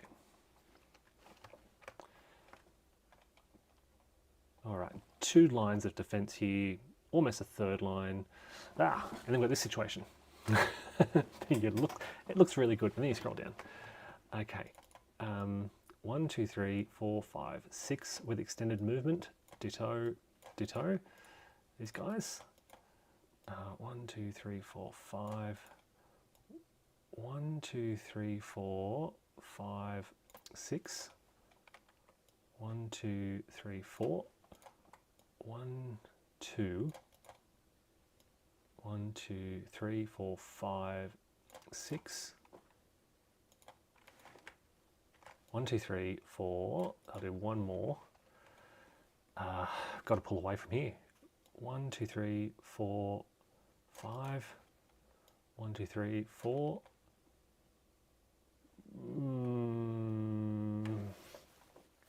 And I'll try and hold there. Move the cavalry up a bit in case there's a breakthrough through here. I'm worried about this actually. So 1, 2, 3, 4, 5 into there. They're holding. I'll come back to this centre in a moment, but now let's try and defend down here in the south. So they're holding a fort. Jeez. They have got they're going to be trapped, so they're going to attack move away. They're going to attack move up. Oh, they're trapped. 1, 2, 3, 4, 5, 6 with extended move. I know they're in full retreat, but they're going to move 1 up and the other one will move there. They will recover to disrupted, which will hopefully hold. We'll hold the Italians in here and we'll go 1, 2, 3 to threaten their supplies. Oh, wow. 1, 2, 3, 4, 5, 6. 1, 2, 3 with extended movement. 1, 2, 3, 4, 5, 6 with extended movement. Leaves this armour. 1, 2, 3, 4, 5, 6. Again, noting that they will recover to disrupted, which isn't great, but I'm going to hold this for now. Actually, maybe I can just move one of them back. 1, 2, 3, 4, 5, 6. And no, I'll hold. Oh, look, they can't get a lot of strength here. So 1, 2, 3, 4, 5, 6. They're trapped. Yeah, it's amazing.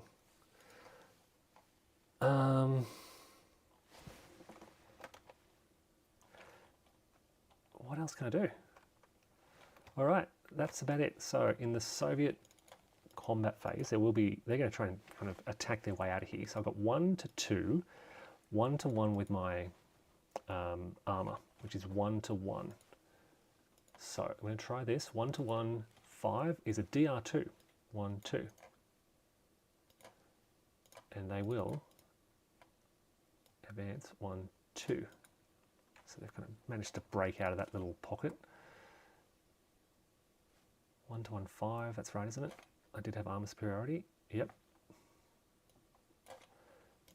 Or a tank shift, I should say. I'm going to hold here. They're one-step units. If they can hold back a lot of those infantry, they will. No combat around here. Down here, this unit, before they go out of supply, I'm going to try 9 on 8, which is 1 to 1, 1 to 1, 2 to 1. A 2 to 1, 6, that's going to have some effect. 2 to 1, 6 is a D1 result.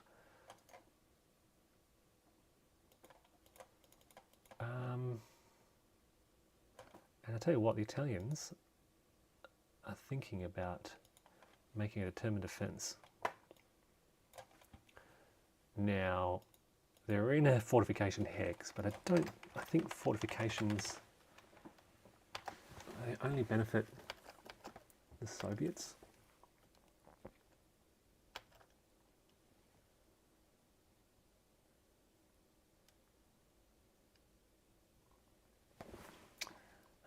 Printed, Axis never receive benefits from those, never, it just says. So they can make a determined defense, but they need something decent. I do have their head, oh no I don't. Where's the Italian headquarters? Not on the map yet? Not on the map yet. I could make a determined defense, be great if I succeed. Let's give it a go.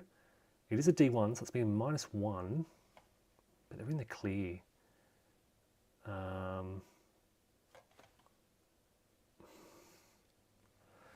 Let's try it. A 5, oh, which is a 4, which is a fail. Oh wait, sorry, I could, 1, 2, 3, I can throw in, oh, I didn't. Look, let's just, 1, 2, and they are disrupted. And they managed to break out, and I'll move into there. And no other combat. Oh, actually they're in trouble as well, so they will attack move away to there. Otherwise they're going to be trapped. Okay, getting scary for the Soviets already. That is it for the Soviet combat phase. Now recovery, as I said. They changed to disrupted.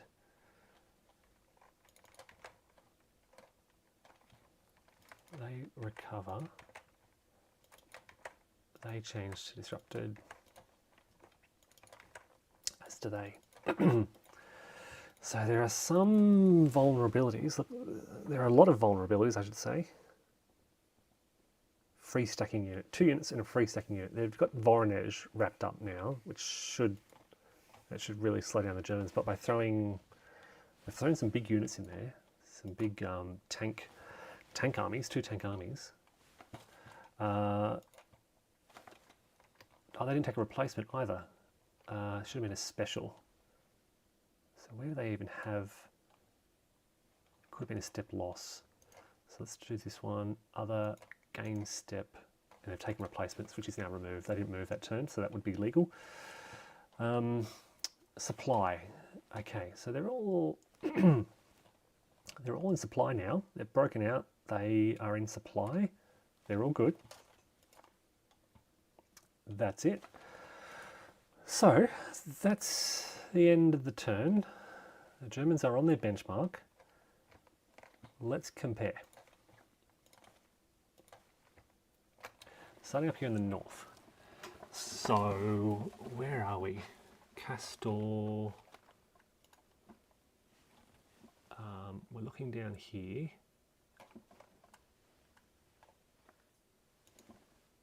There's Castorno. So the The Germans are right on the outskirts of that, which is this location here. I think they've had a lot, the line stretched further to the north in Fort Blau. So what we're looking at here, Castor, the northern line, and Tabuni is this area here. There's Tabuni, still held by the Soviets. It's also held by the Soviets here. This is their northern flank. So this is a line of Case Blue. Very similar. The biggest change is how this unit raced into Voronezh and captured it. We're not seeing that. We won't see that. Very difficult to see that, I think, in Stalingrad 42.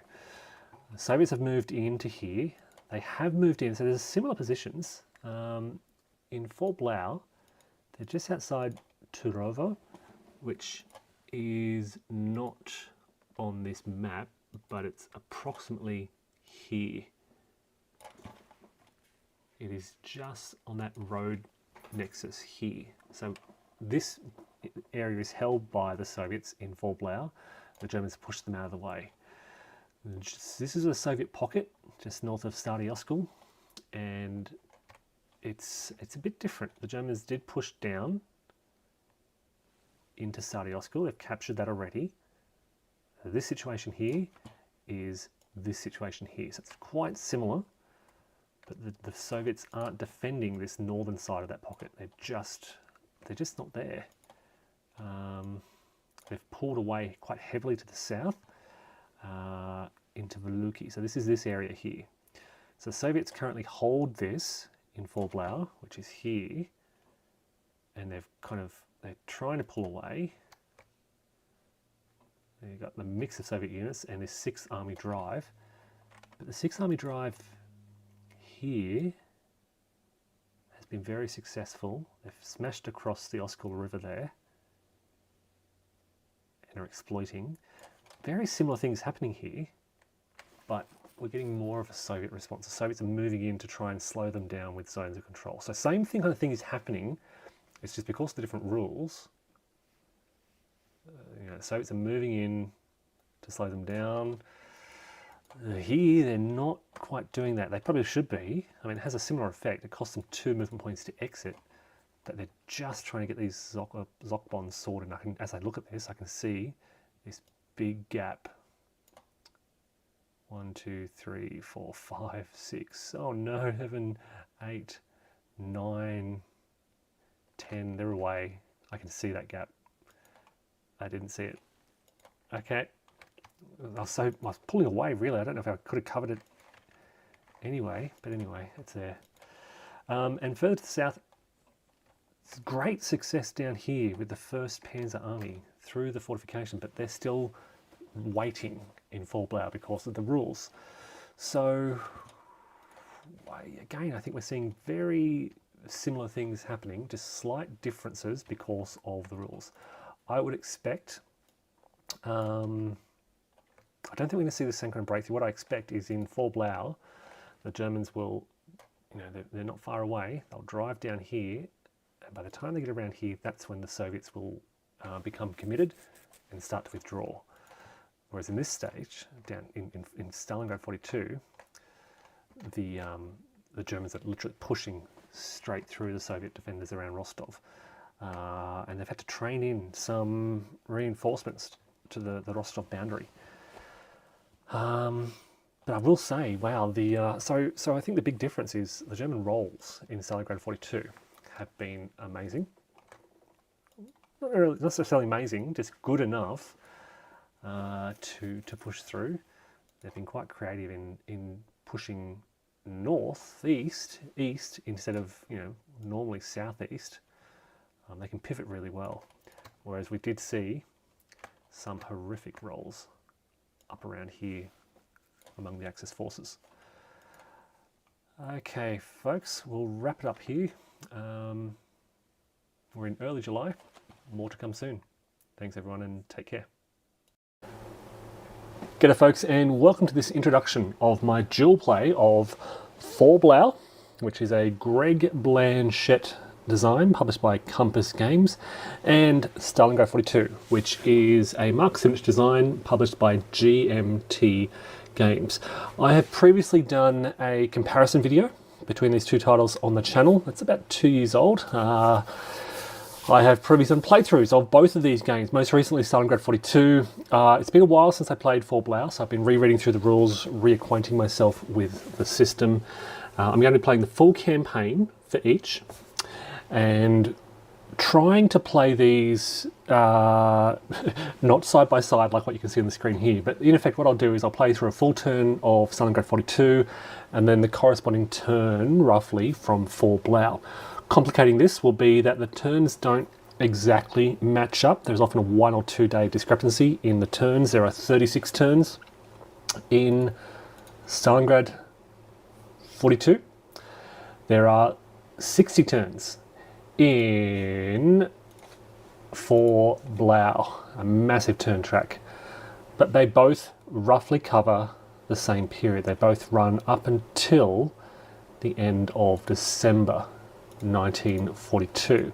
And to address that, I'll do some double turns of For Blau 1 and E2 to catch up. Now, I'm going to try to this is not a comparison of quality. I'm not going to be, I've previously compared the rule sets and gameplay experiences. This is just to see how the campaigns play out differently through the two systems when I try to make similar strategic decisions.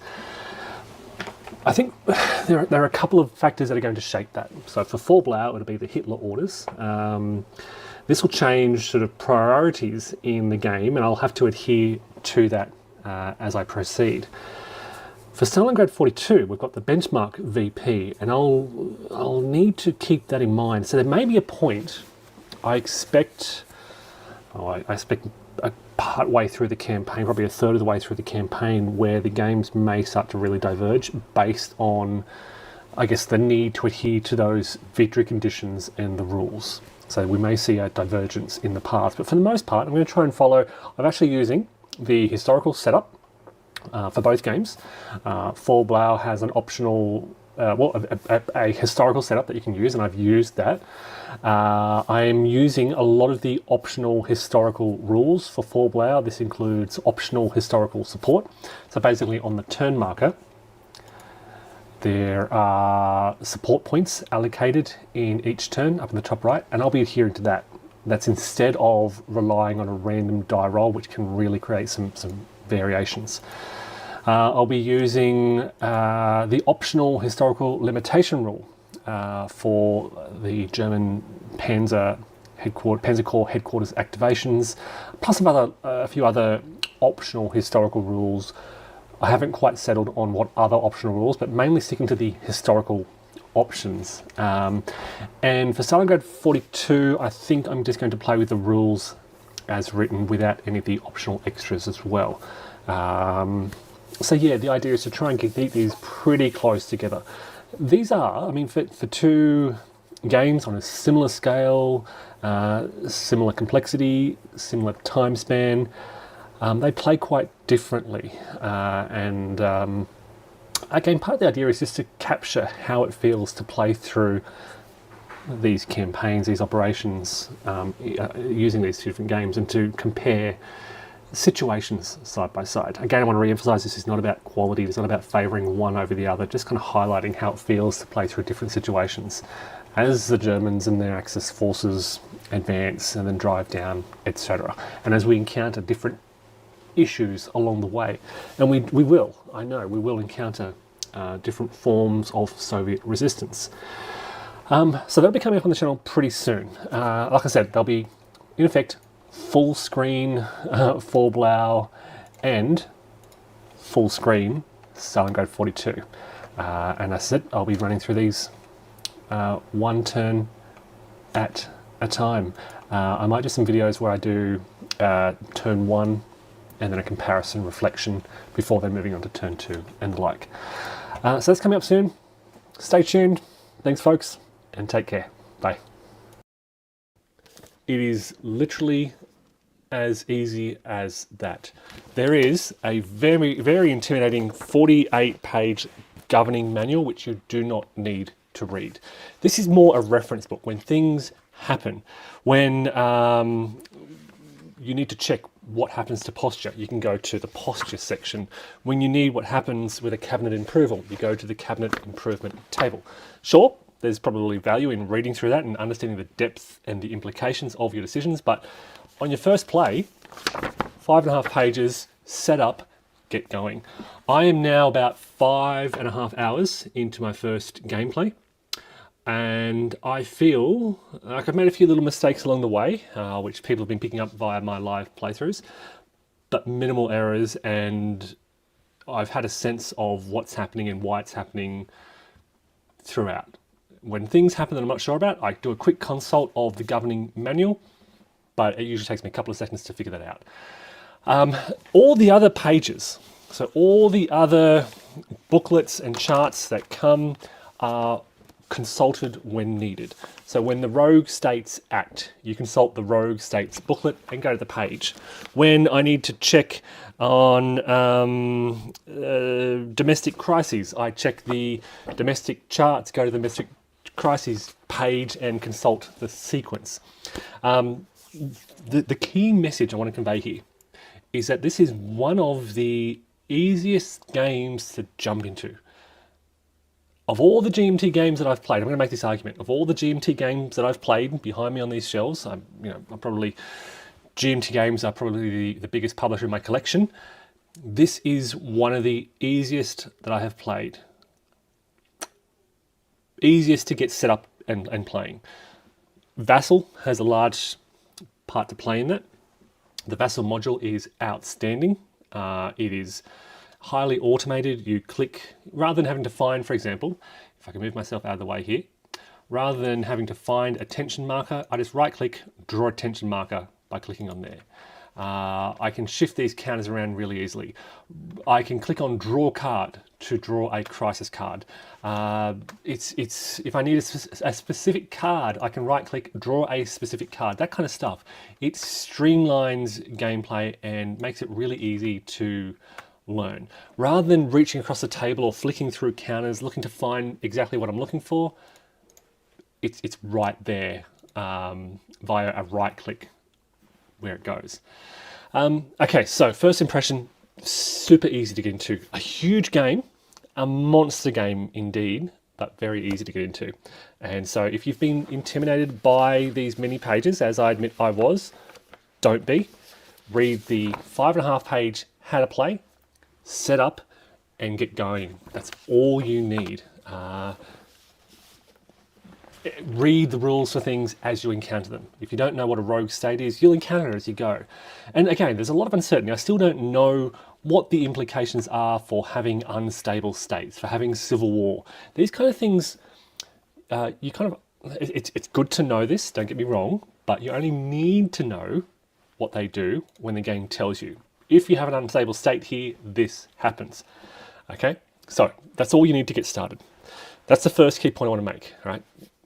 Barrier to learning is absolutely minimal. It's a big game. Okay, so I am 2 activation phases into my first turn. You can see my activation phases down here on the left. So this game is very procedural, very sort of sequential. You move your action marker here through this turn sequence. You start off with the begin turn and you work your way through this incredible flip book. Okay, it is super clear. It is very easy to follow. There are, I admit, maybe 1 or 2 little things that are ambiguously worded. This is the first edition. There is currently a second edition on GMT's P500. It is in art and final development. It is $69 US. I'll talk about that in a moment.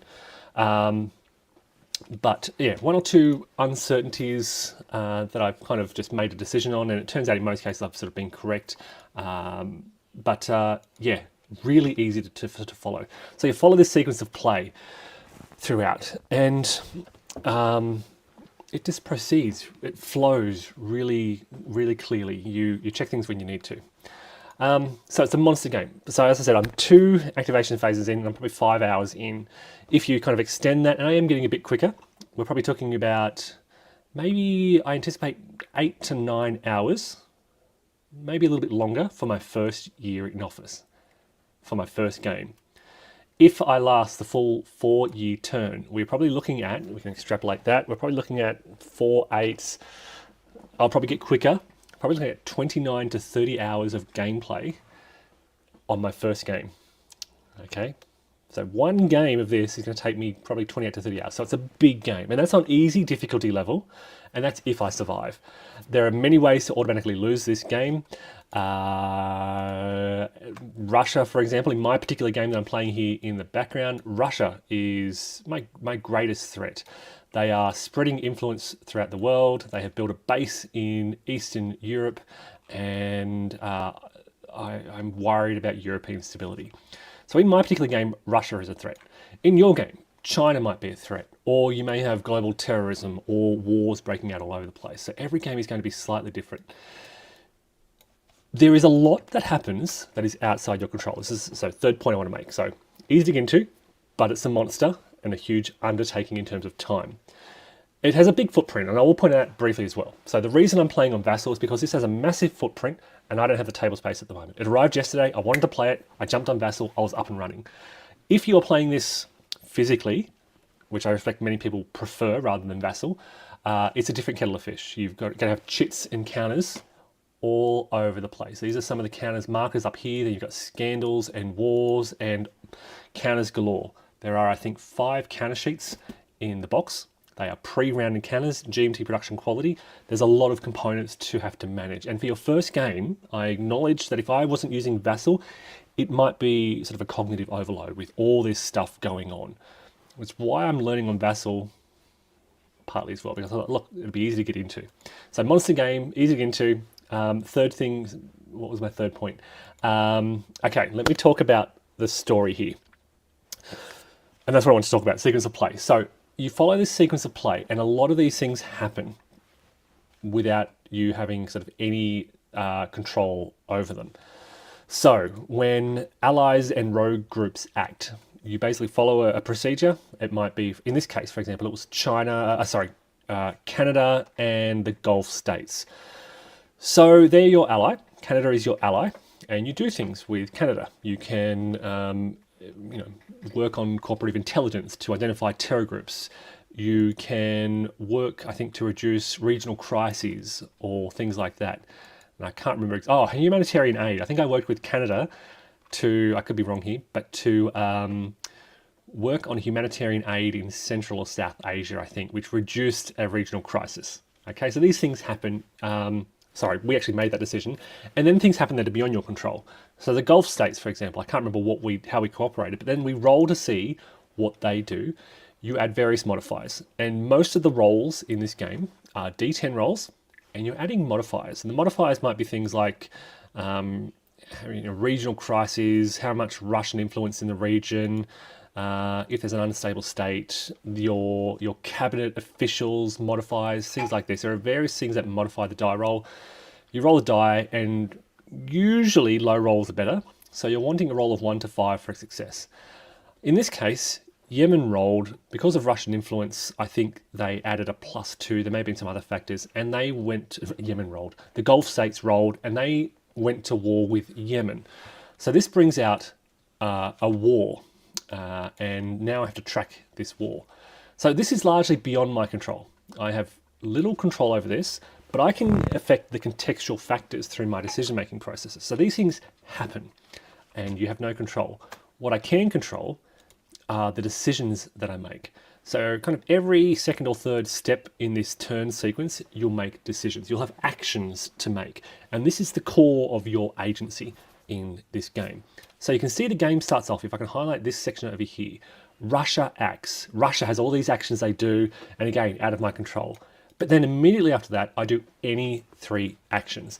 And this is where you consult the master action sheets. And there are 4 of these sheets that come with the game. In the Vassal module, they're a quick little click and they pop up. Okay, so you consult these sheets and you can form actions. Each of these sheets has 7, 10, 9, 7 actions. So you're looking at 24, 33 different actions that you can do across the game.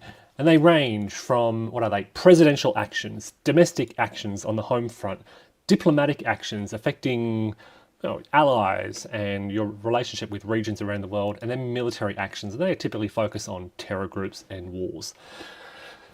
33 rough, odd actions, and there's a lot you can do. And what you're really doing here is sometimes you're directly intervening, you are directly attacking terrorist groups or launching drone strikes on terrorist groups, or you're changing, you're sort of changing the structure of the world. You're creating stability in a region, or you're improving a region's alignment with the USA. You are the president here, and these actions are quite broad. So you're changing the game state through your actions, through your agency. Sometimes it comes down to a die roll, modified by these various dice roll modifiers, but you're basically trying to change the contextual factors to mitigate bad luck, to make the world a better place for you to act in. Okay, so you're balancing out all these things. Lately, in my game that I'm playing in the background here. Okay, so as I mentioned, Russia is increasing their influence, particularly in the Middle East, which you can see in the middle here. I need to address this Russian influence. So I need to be able to talk to these nations and sway them back over to the USA. Unfortunately, they're not particularly well aligned with the USA. Their regional alignment was very low, and their regional stability was very low. So for my last couple of actions, I've been focusing on Middle Eastern stability and alignment. I have managed to increase their stability. I've managed to reduce regional crises, and I've managed to increase their alignment, and it's trending up. If I can improve this just a little higher, it means that nations in this region will be more aligned to the USA, they'll be more friendly to the USA, and I'll be able then to engage in some more interventionist diplomatic decisions to directly remove Russian influence in a region. So what I'm doing at the moment is changing the contextual factors to facilitate a more US friendly environment in the Middle East as a pathway to making different decisions down the track. Okay.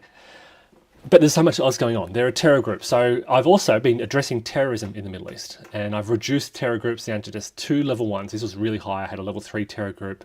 I launched some attacks on them with my special ops forces, very successful.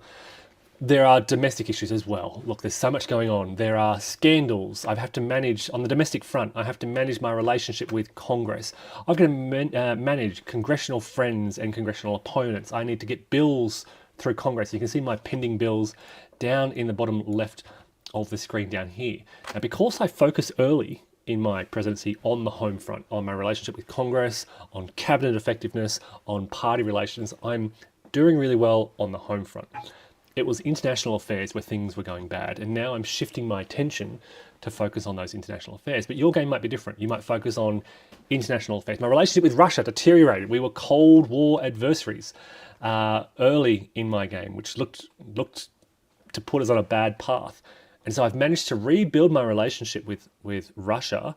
We're now neutral, but they have spread their influence. They've taken advantage of this situation and have spread their influence throughout the world and are undermining my efforts to stabilize the world.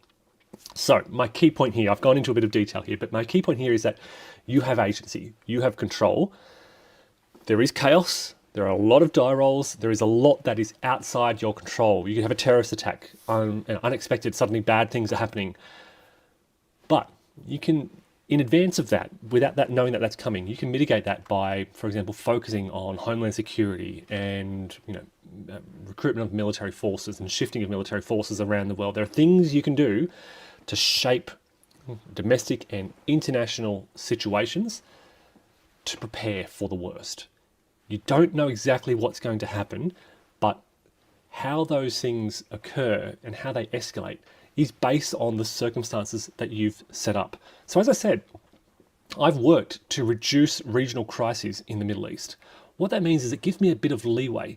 If something bad happens, if a war breaks out in the Middle East and regional crises suddenly increase by 2, it's only going to go up to 3, and it won't result in a major crisis. Right? So what I've done here is I've worked to mitigate the negative effects of bad things happening through my actions. I have had agency here. I have shaped this situation. I have mitigated bad effects that may come from random events that I don't know about. Okay. You also work to your strengths. You might have, I actually have relatively weak cabinet officials. So this is my downside at the moment. This is poor early decisions on my part. I picked some bad cabinet officials. I know that. And so I'm trying to mitigate their effects. I'm trying not to put them kind of in situations where I'm relying on them. I have, personal attributes, which you can see up in the top left up here, which are really focused on getting more action points and public approval and a strong economy. Now they're doing really well. My public approval, my economy is really good. They're my strengths. I've been playing to those, but I'm missing out on other things. I'm not a strong orator. What else? I'm not strong on the domestic front, in diplomatic front, sorry. So things like this. So you work to your strengths, you kind of try to address your weaknesses indirectly. So yes, the key point here is you have a lot of agency, you have control. There is a lot that is outside your control, but I would argue that you are shaping the contextual factors. You can shape the die roll modifiers, for example. If a certain action requires you to subtract or add, rather, usually you're adding the number of Russian influence counters to a die roll, which is a bad thing. I want to get rid of those influence counters, and that's what I'm doing. It's a long-term journey. It's not just a case of clicking your fingers and the influence counters are gone. I have to build alignment. I have to work through diplomatic actions to improve the alignment of this region before I can begin to remove those influence counters. So it's a long-term strategy here that I'm implementing. Okay, so that's a key point here that I would argue. A lot of people have said, oh, you're just rolling dice and reading charts. There's a lot of that. A lot of things are out of your control, but you shape the factors that help determine the outcome. Now, again, take a long-term vision of this. There will be many die rolls. So, for example, in trying to shift the alignment of the Middle East, right? This was really low. This is down to 4, and I was working to improve it. I had to make, I think, 3 die rolls to improve it up. So I failed, and I failed again, and I think I failed again, and then I got an automatic success on an action, on an event that took place. So yes, you will fail. Things will go bad. You've got these random die rolls that will hurt and that you may become frustrated by. But because this was a long-term strategy and a key goal for me to improve relations in the Middle East, I kept working at it and kept focusing on it, and it is seeing improvement already. If I can get one more regional alignment in the Middle East, if I can reduce their regional crisis down to 0, I can then begin to remove that Russian influence. Now, if I had not focused on that, if I focused on domestic issues instead and in Parliament, the situation in the Middle East might get really bad for me. Okay, so as I said, you have your decisions help shape. I feel like I have control over those broader factors. I'm repeating myself a little bit, but I really want to emphasize that point. The game doesn't happen. This is a narrative-driven game, and in many narrative-driven games, I know, in many narrative-driven games, you're constantly rolling dice and following charts, and it can feel like you're not making any decisions. This game is different. I feel like you're making a lot of decisions, and if I can just highlight the track here. Okay, so starting at the beginning, Russia acts. They do a lot of actions here, and then I make 3 actions. Then I draw these crisis cards, and I'm not doing a lot here. I'm often just resolving things. There may be some choices to make here. There may not. Then allies and rogue states act. And again, I mentioned Canada. You are making decisions here. You're making choices about how to work with Canada. In this case, it was Canada. It could be a range of allies, Republic of Korea, Japan, and so forth. Okay, so you don't exactly know who it's going to be. You draw a random chip to determine what allies want to work with you on that turn. But yeah, you've got actions here, and then you've got 2 domestic actions here. Legislative segment, you may get to choose what bills to support or oppose. Then you've got some focused national intelligence and 4 diplomatic or military actions. And again, these are things that you are doing. I am deciding where I want to focus on national intelligence. And I chose to focus on the Middle East. Because I chose to put this here. Decision I made to focus national intelligence collection on the Middle East, which means that it helps me to gather intel on these terror groups. And that is why my anti-terror activities in the Middle East, it's one of the reasons why I've been pretty successful to date, because I chose to do that. Conversely, in Central America, where I don't have focus intel collection, I know there's 2 terror groups and I don't have any intel on them.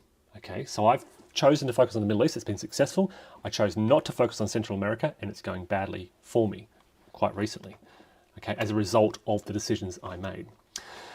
And then I make 4 diplomatic or military actions. So in this case, this particular box, when I get to this step in the sequence of play, I'm focusing on diplomatic military actions, okay, not domestic. We then go to the activation phase 2, similar process, draw crisis cards. I may have a choice, I may not. They may be completely out of my control. You may draw additional chits if you have a plus on them, and then 3 more actions, any 3 actions from across the 33. Then you've got terror and chaos, and again, out of my control. Things that are happening, hopefully through the actions I've taken, I've mitigated the impacts of those events. Another, allies rogue group. So again, you are working with your allies. Rogue groups act maybe beyond your control. 3 more domestic actions, and these are domestic actions. These are things on the home front. And then you draw cascading events. War progress, again, this is largely out of your control, but you can work to mitigate it. If you've worked to support a war, if you've sent troops and so forth, if you've built a relationship with an ally, you might have a more interventionist approach. If not, it may be out of your control. And then 4 diplomatic actions and state of the economy impact, where again, you're making decisions. So there's so much balance, I think, between agency and narrative and chaos. And what all this means is my personal experience thus far, 5.5 hours in to my first game, is I'm incredibly immersed in this experience. I'm excited about what's happening. I'm excited about my successes. I'm concerned about the challenges. I'm concerned about the rise of Russia. They have really, in effect, half a year here, they have really spread their influence throughout many parts of the world, particularly the Middle East. They've got a base in Eastern Europe, which is a long-term problem for me. And I'm concerned about what's going on here. And I'm concerned about how I'm going to deal with this. So this is shaping my actions. I'm working, particularly focused on the Middle East, to improve my relationships. As I said, I'm repeating myself, but yeah, I'm really, really engaged. So this is a really immersive experience. Yes, okay. There are charts, and you're constantly consulting these charts. But it's usually just a brief dive. It's usually just a brief flip to the domestic charts booklet, check, D9 chart, roll the die. There are no modifiers. I roll the die. It's a 5. I lose a relationship with Congress, public approval, party relations. Adjust those little tracks, and I'm done. It usually takes no more than 30 seconds. The very first time I set up a war, it took me about 5 minutes. And I had to work through it very slowly, and I got a bit confused by the sequence because I was setting up a war and then you immediately do a resolution. I had trouble following through that process. It took about 5 minutes. That was probably the longest I've taken outside of sort of gameplay to understand a process. And I didn't read that in advance. I just, as I said, the Gulf states decided to go to war with Yemen, and it said set up a war. And so I said, okay, how do I set up a war? Open the game manual, follow the instructions. In 5 minutes, the war was set up, and this is the war that you see down the bottom here. It's been fought a couple of times.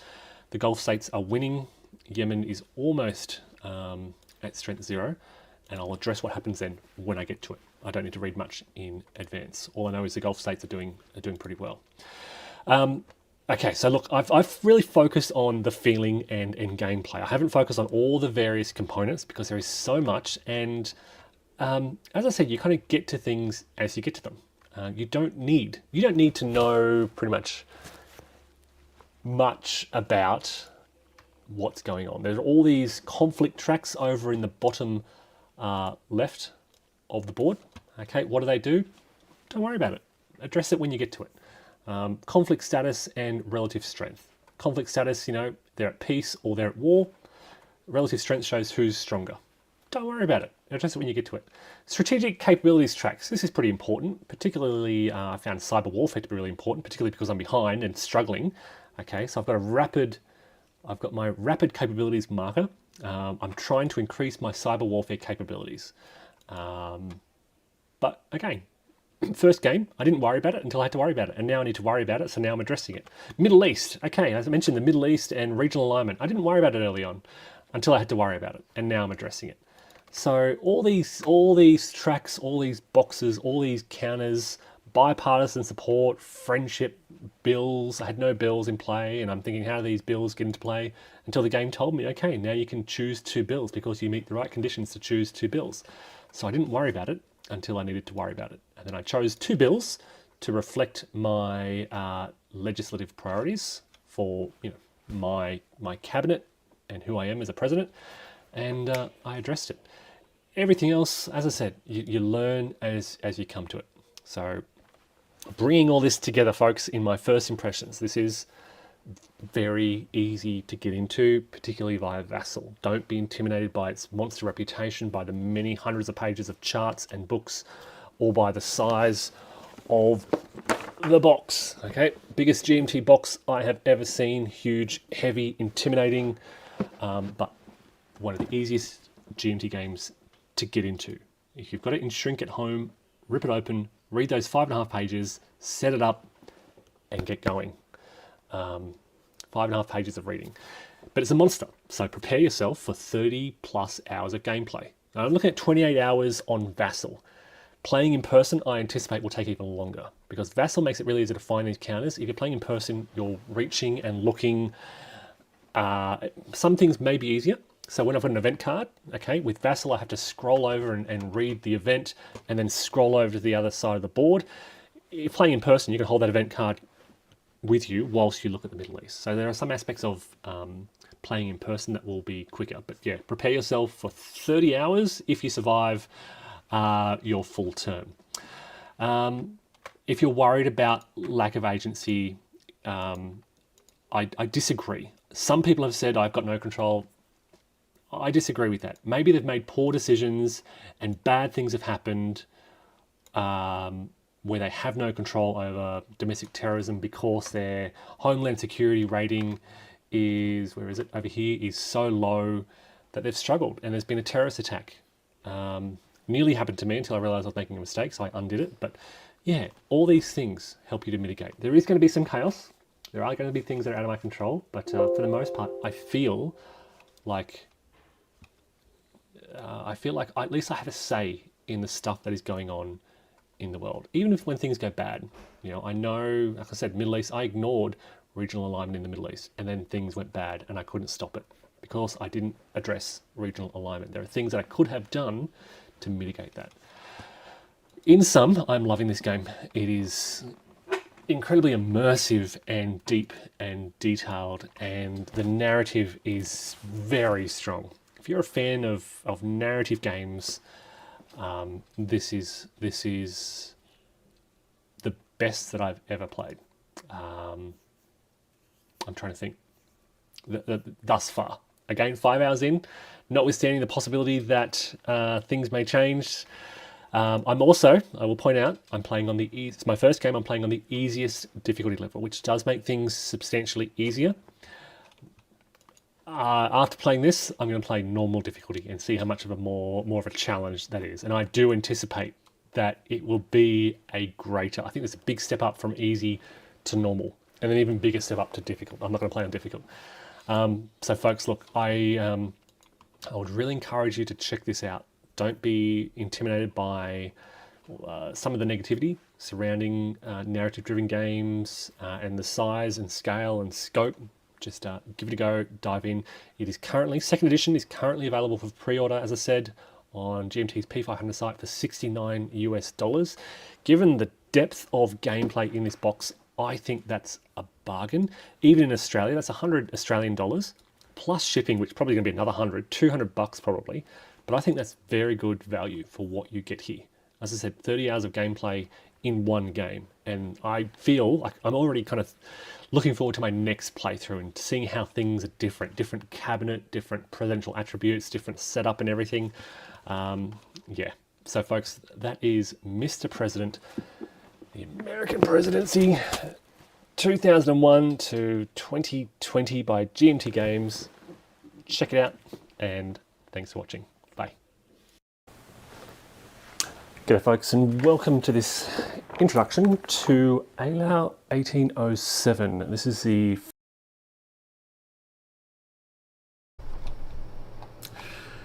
G'day folks, welcome to what is in effect a review of the Airborne module from GOS, from Atlantic War 2 by Decision Games. GOS is a very complex system to learn.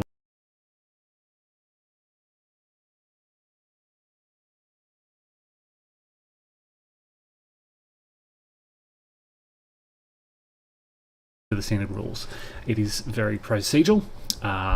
You pretty much don't need to know much about the GOS standard rules. It's a great way to start with a huge monster complex game. Yes, it is. So 1, 2, 3, 4. It's 4 pages long, but it is very sequential. Movement is different. Combat is different. Combat resolution is different. Retreat is different. And it's all kind of explained within, for the most part, within those 4 pages. Some familiarity with the standard rules will help, but for the most part, as I've done, you can open up to the first page of the Airborne module, start to work your way through it, and take it from there. There's not a lot that you need to memorize, there's not a lot that you need to worry about, and it's a great way to kind of dip your toes into Atlantic War. So for those of you who, like me, have a copy of Atlantic War DHFLAs and have been kind of sitting on this Airborne module for a while, afraid to get started, can I just suggest you crack it open, turn to that page, and get going. It starts with Pegasus Bridge. You follow the instructions that says grab this unit, place it on this hex, this specific hex.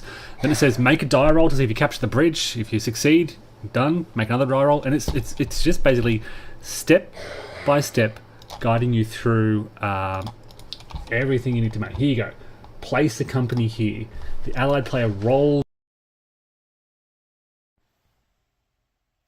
G'day folks, and welcome to the setup for the second scenario in ALAU 1807. This is Murat's massive cavalry charge. We are all set up and ready to go. In fact, I've had to set up for about 2 weeks now, finally getting the chance to get to it. Key feature of this scenario is the massive French cavalry you can see behind the lines here. I anticipate the key challenge for the French is going to be getting their cavalry to the front and pushing through the Russians. There's not a lot of room for maneuver. Now, look, it's going to be difficult to predict how this is going to unfold. We've got this activation system, drawing chits out of the bag. A lot of... What have we got here? We've got the French 1st and 2nd Division of the 7th Corps here under attack orders. Right, so they're kind of attacking in the center here. They probably have the best capacity to probably push out to the flanks, not necessarily the flanks, but to create a corridor for the cavalry to push through. But it depends on what the Russians do. The Russians have various orders. So this is the first scenario. We're not worrying about orders. This is the first scenario where there are predetermined orders for the various formations, and I'll bring the order sheet over so you can have a sense of can I, without messing it up? Here we go. This is the order sheet for the French army. So you can see most of them, the cavalry is under hold orders, but those 2 green divisions here under attack orders, and they are plonked right in the center of the French lines. So they are in the best position here to maybe prepare the way for this cavalry on a subsequent turn to push through. How they're going to do that, I don't know. Look, the Russians are under mixed orders, so I won't go through them in detail. There are no reinforcements in this scenario, so what you see is what you get. This is it. The units on the board, that's what we're fighting with. Now, in terms of victory, the Russian player wins if he controls the cemetery and has 20 units west of the street that runs from Alau to the southern map edge. Okay, so he needs to capture that and then cross over this road. The French win by avoiding that. Okay, so the Russians are going to be attacking. French cavalry, and this is what motivated the cavalry charge, getting the cavalry in Murat to counterattack and slow and stop the Russians. We've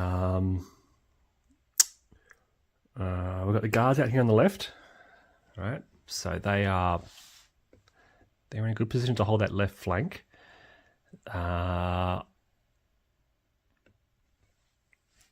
There's some space here. There's a direct path to the cemetery pretty much down through here. It's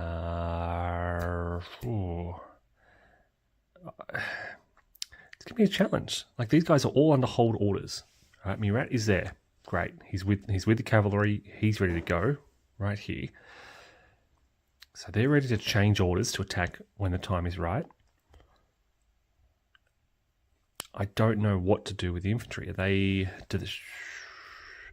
Do I push up to meet the Russians, hold them?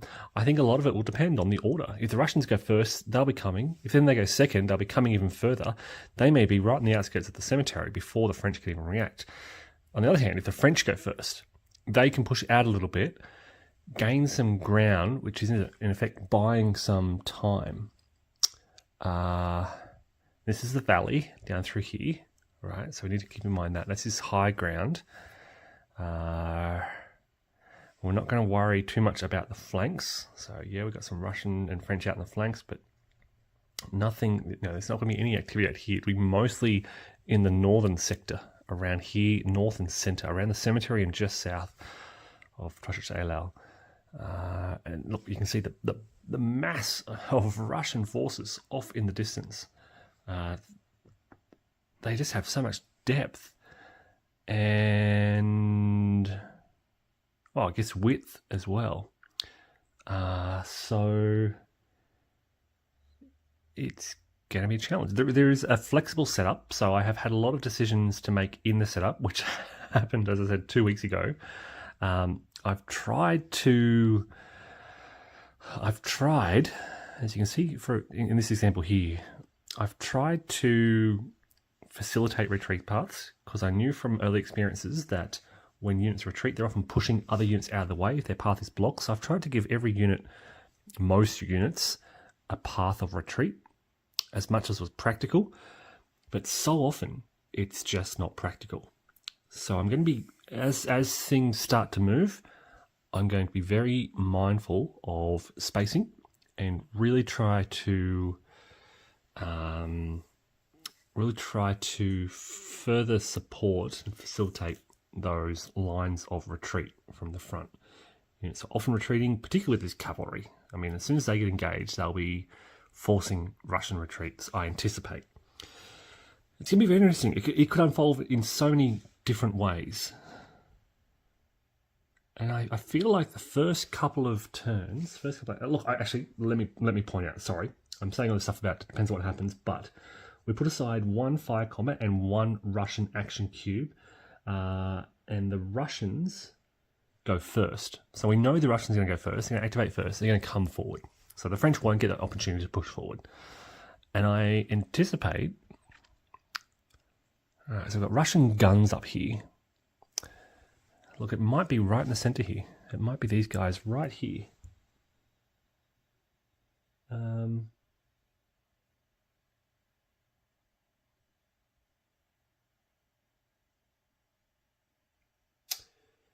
Yeah, it's also weather. It's snow for the first turn, which is going to limit visibility. There's a lot of these contextual factors that And again, the opening is going to be critical. Okay, so to reiterate, Russians are going to try and charge through here. They're going to try and capture the cemetery, try and push the French aside. I think their plan is trying to drive a wedge between the guards, almost open a path to the cavalry, and seize this high ground around here. That's probably the easiest, right in front of this mass of French cavalry. Okay, let's entertain alternative plans. They could alternatively try to push south and then west and push the French infantry back into the path. So force the French to defend along here, which kind of blocks that path. The French have been really trying to set the French to give that path, but if the Russians can be mindful of this and try and swing south and then west, force the infantry back, force the line of fighting along here, in effect right in front of the cavalry, to minimize the space for that cavalry to countercharge. That could be really interesting if that happens. Probably more difficult to employ. Look, there's guards, cavalry out on the flank as well. So these guys, this is the second. They have to be careful as they advance. If they come too far south, huge guard cavalry could easily swing around and hit them in the flanks. Where is the Russian cavalry? They're kind of scattered all over the place. So some down here, way down south here. They're a long way from the cemetery. So it could be interesting. Look, there's a lot that could happen. As I said, it's hard to predict what's going to happen. I think we'll just have to roll with it, see how the activation cubes come out, and I will report back soon. All right, thanks for watching, folks, and take care. Bye. Can be very bleak. They can be very bland, to be frank. But this does a great job in balancing all those key elements. And so, the map design, the map style, is one of the key reasons, I think, why I like Ardennes 44 so much, and why this is number 9 on my list. So that's Ardennes 44, The Battle of the Bulge, first published in 2003 by GMT Games. Number 8 for me is another Bulge game, The Last Blitzkrieg. Now, in many ways, this is similar. This is a Dean Essig design with Nicolas Escaby and Dean Essig as the artists. I mean, there's often a common theme running through Dean Essig title designs, and it's very fluid, flowing map contours, which I'm really drawn to, and which I think facilitate really good maps. So you can just see around the terrain edges here, it doesn't follow the hex sides. If we go back to sort of Ardennes 44, where the terrains are very quite rigidly fixed to the hex edges, in many of Dean Essig designs across the many different artists he's used, the terrain doesn't adhere to that hex sides. It's a natural looking terrain, natural looking landscape with that hex grid imposed on top. It's a white lined hex grid, so it's not really, it doesn't disrupt your reading of the map, of the terrain, and it really facilitates flow and gameplay and decision making.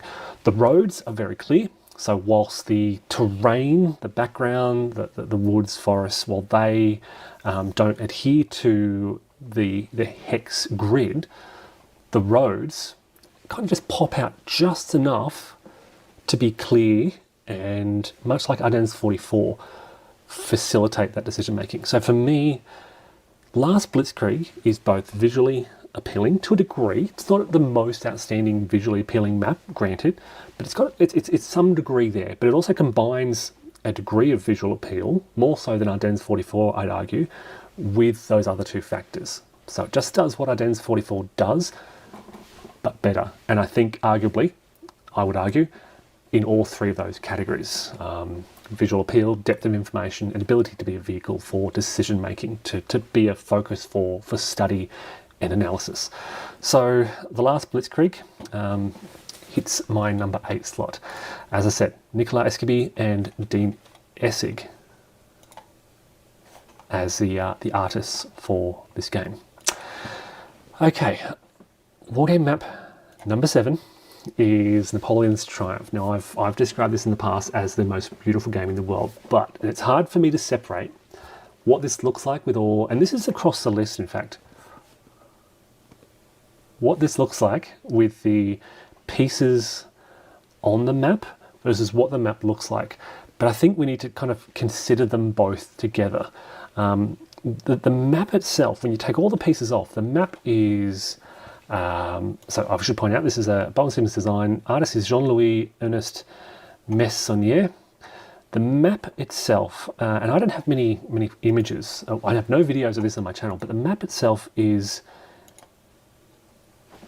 not so much visually appealing, but contains again that with the, it's not just the map, but the grid outline. It contains that depth of information and the decision-making processes. So as a map itself, it's nice, it's decent. It wouldn't be sort of top marks there, but it's the depth of information appearing on this map and its ability to serve as that, again, that vehicle for some really fascinating decisions,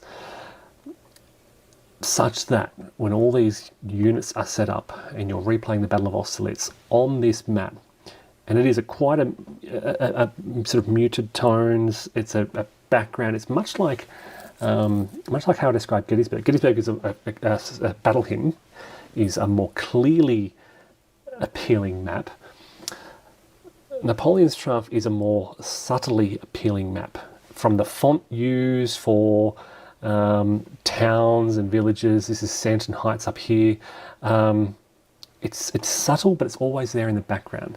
Now your units are moving over these terrains with this font and this subtle background, and it's the combination of those factors. A really dark map could be disastrous. A map that is too faint could be disastrous. It's just the right blending of colours and tones with these bold blocks that sit on top.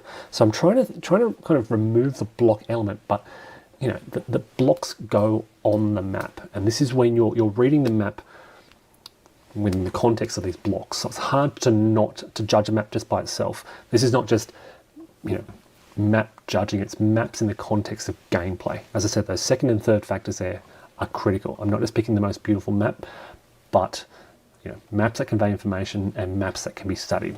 And I think this does that remarkably well. So it hits number 7 for me.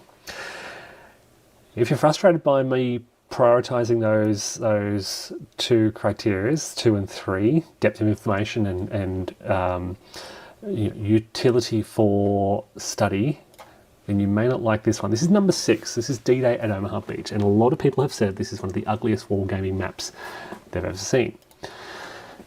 Certainly very low marks in that first category. It is far from the most visually appealing map, but it contains a heck of a lot of information and it is fascinating to study. So for criteria 2 and 3, it gets top marks. I love playing D-Day at Omaha Beach, largely because you can look at this map and you study it and you plan out your moves and you think and pause and plan, and yeah, you just pore over this map and the many options that are available to you. Unusual colour schemes, dots, coloured dots everywhere. It looks like someone's just splattered paint over it. I should point out that this is, of course, a John Butterfield design with Joe Eustace as the artist. But yeah, look, I love the map design as a map design that fulfills a specific function to drive this really unique solitaire gameplay in a way that no other game had previously really done. I mean, this is really innovative, and the map is the vehicle for John Butterfield's solitaire design in DA at Omaha Beach. The map drives everything. It tells you where you can go, your movement costs, all this kind of stuff. And so, yeah, for me, I recognise the value of the design of this map and its centrality to, why Deer Day at Omaha Beach is such a fascinating game to play. Okay, moving on to my number 5, and it's Triumph of Chaos, the Deluxe Edition. Look, first edition was great, had a good, solid map, but there are so many improvements in this Deluxe Edition. Everything from, and again, trying to take away the units, but while still considering them as a contextual factor. The map in this Deluxe Edition is so much clearer than the first edition. It is clear, it is functional, and again, it can be the focus of study. You're studying, it's a point-to-point movement map, but you're studying these networks, these roads, movement costs, ranges all the time. The cities are beautifully illustrated. The terrain, as you can see in the central region up here, you can contrast that to the Don and contrast that with the region I showed just a moment ago, the Urals North region, and the different art throughout the different terrains, and the borders between these regions and the clarity of that. So not necessarily top marks for visual appeal, but again, combine the visual appeal and the art. There's Astrakhan down here, Saratov, and the subtle differences, and you've got Moscow, I think, is over here. It just, all these factors and the depth of information conveyed with the time you spent studying this map combine to make it a fascinating game design, and number 5 for me. This is, of course, a David Doctor design, and the credited artists are David Doctor, Terry Leeds, and Timothy Schlief. I know Tim Schlief is a map designer. I suspect he may have taken the lead on this.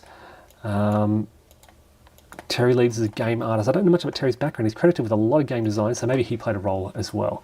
But 3 credited artists on the game. I know David Doctor's always creating and sharing wargame art, so he may have played a role in the map art as well. So for me, Triumph of Chaos, I'm trying to get, this is somebody else's images, just capturing so much going on in this quite large map in a format and a style that is accessible and engaging. Okay, number 4 for me is the Battle of Fontenoy from the Battles from the Age of Reason series, published by Clash of Arms Games. And this is a Paul Dangle, Matthew Hinkle design, and the credited artists are Charles Kibler, Felix Philippoteau, and Timothy Schlief again. Now, there is a lot of diversity in both Battles from the Age of Reason and La Bataille maps. But for me, look, I loved when I got Fontenoy, I got the map out and I had the map set up, just the map without the cannons on, and I just loved looking and studying this map. And look, again, when you add the counters, this is a beautiful looking game. The vibrant red, the blues, and how it sort of, I mean, the terrain shaped this battle. The French defensive positions, the Bois de Barry to the right of those British lines, and all the little subtleties of how the French, like in the centre here, the French cut down these trees to build their defensive lines. And so there are all these tiny little, it's very difficult to see, but there are little illustrations of cut down trees from these woods. Those little touches that you see these in some of the more recent Clash of Arms games designs. And it's just, like I said, when I set this up, I just left the map for a while and just sat there and admired it.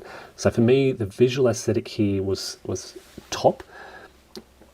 It's not so much conveying a lot of information, but in terms of it being a vehicle for decision making, it was also some good marks there, because terrain, the woods in particular, Fontenoy, and some other elements shape the course of the battle and your decision making. But a really beautiful map to have set up. Yeah. Heading to number 3 now, and very similar rationale here. This is La Bataille de Dresde by Clash of Arms Games. Now, this is a design by Monty Matheson, Dennis Spores, and Ed Wimble.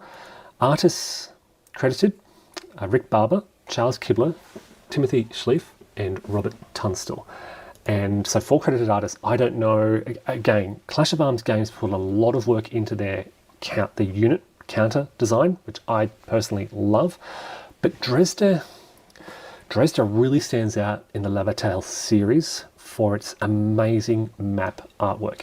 It's another game that I set up on the table, a huge map footprint, and just looked at the map for quite a while.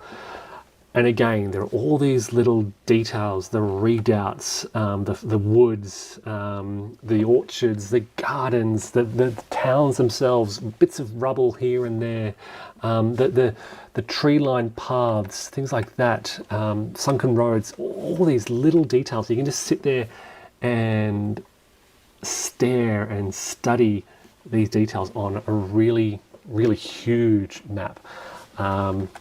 So for me, La Bataille de Dresde hits spot number 3 for me.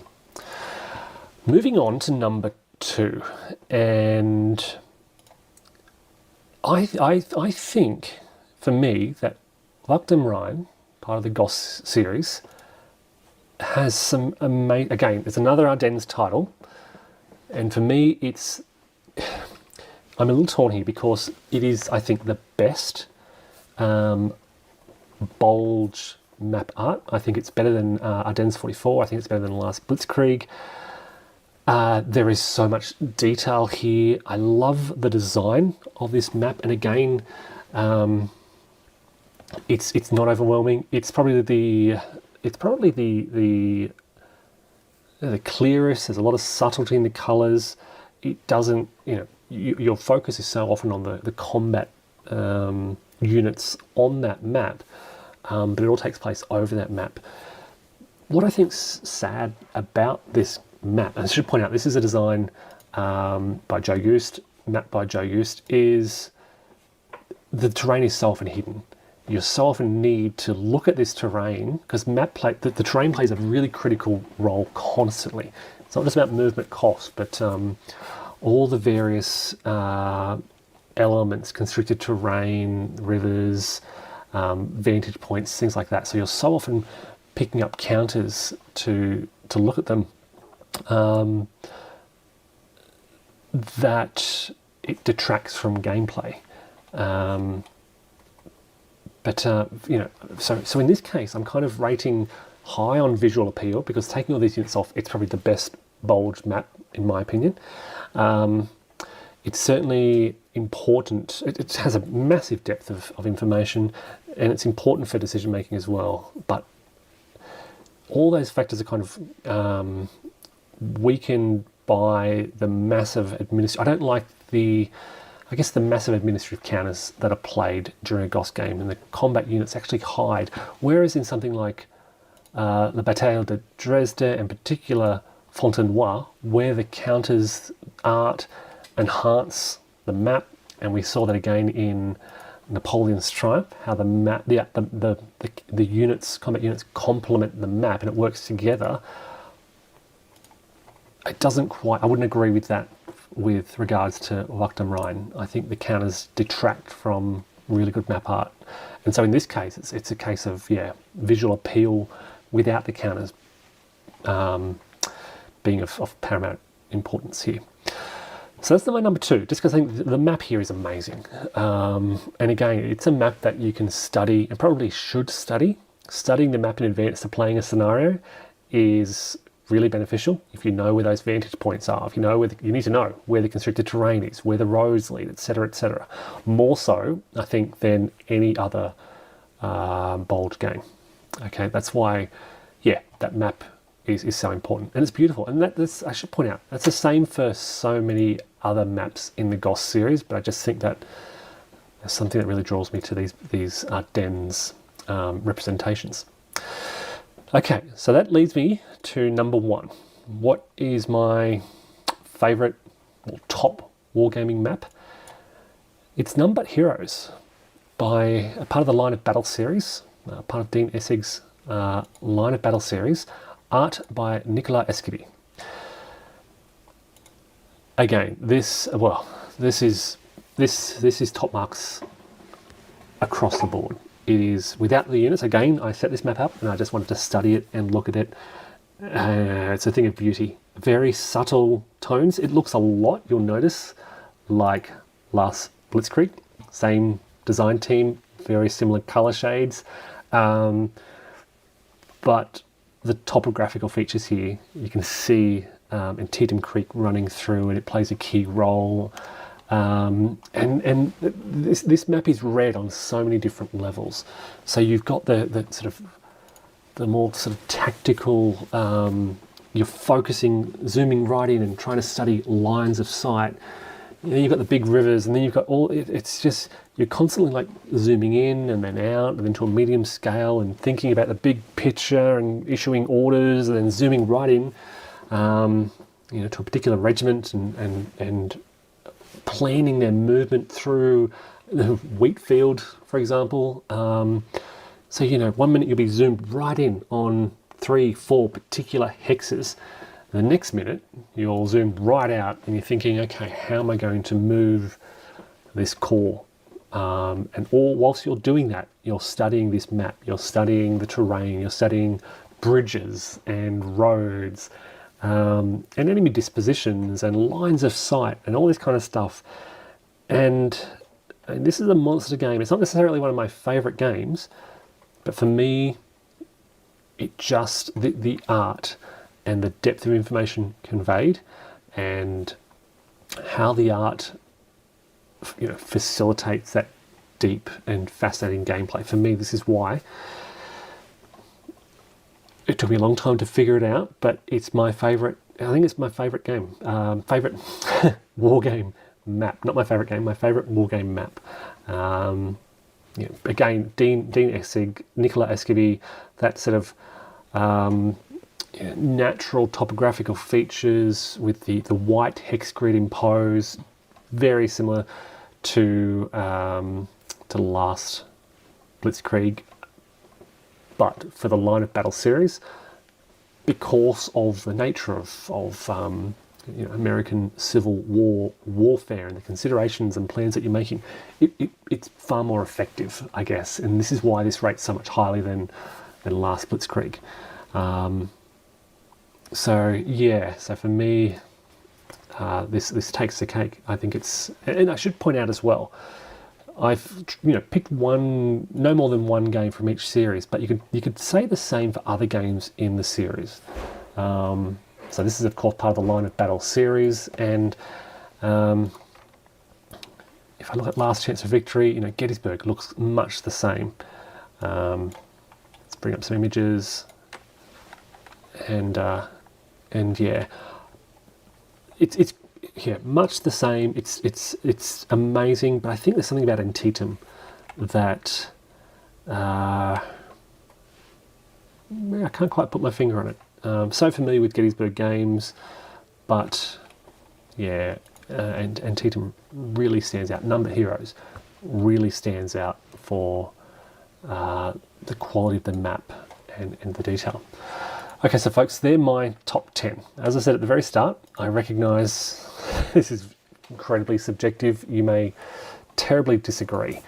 But I also want to mention, some honourable mentions.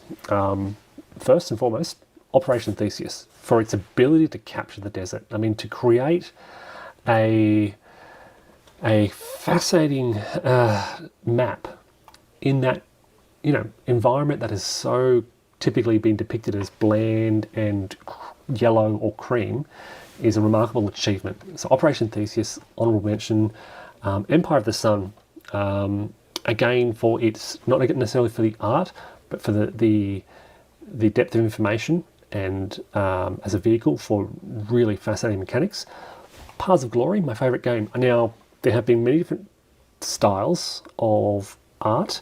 Some of them have been quite bad, but for me in particular, it's the There are some maps that for me are really great and bring out that information and facilitate a game that depth of study. I also want to mention honourable mention for Four Blau, Greg Blanchett design. Really visually appealing. It's a big monster game. It looks great when it's all set up. 3 Days of Gettysburg, and indeed the Great Battles of the American Civil War system, not necessarily for its visual appeal, but again for the depth of study and ability to convey layers of information. Now, I haven't played any great campaigns of the American Civil War, but I love great campaigns of the American Civil War maps. I didn't feel qualified to include this in my list because I haven't actually played these titles, but I'm pretty confident that if I were to play more of these, that something on that series would make the list because their maps are beautiful. I mentioned also for Crowbar, this is a Herman Lippmann design, and the map is really cool. Again, lots of little details. So honourable mention there. And I could probably go on forever with many honourable mentions. But look, I'll leave it there, folks. To reiterate, please feel free to leave a comment below. I really want to encourage you to have a think about this.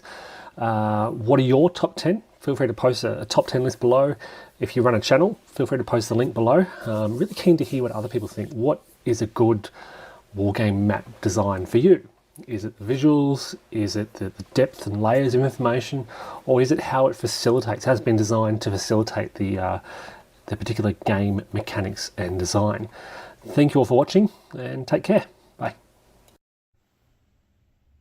G'day folks. Well, you may often hear me talking about Paths of Glory on the channel, but I don't often show it being played. Most of the time when I'm playing Paths of Glory, and I haven't played it in a while, I acknowledge, but it's online on either Vassal or Wargame Room.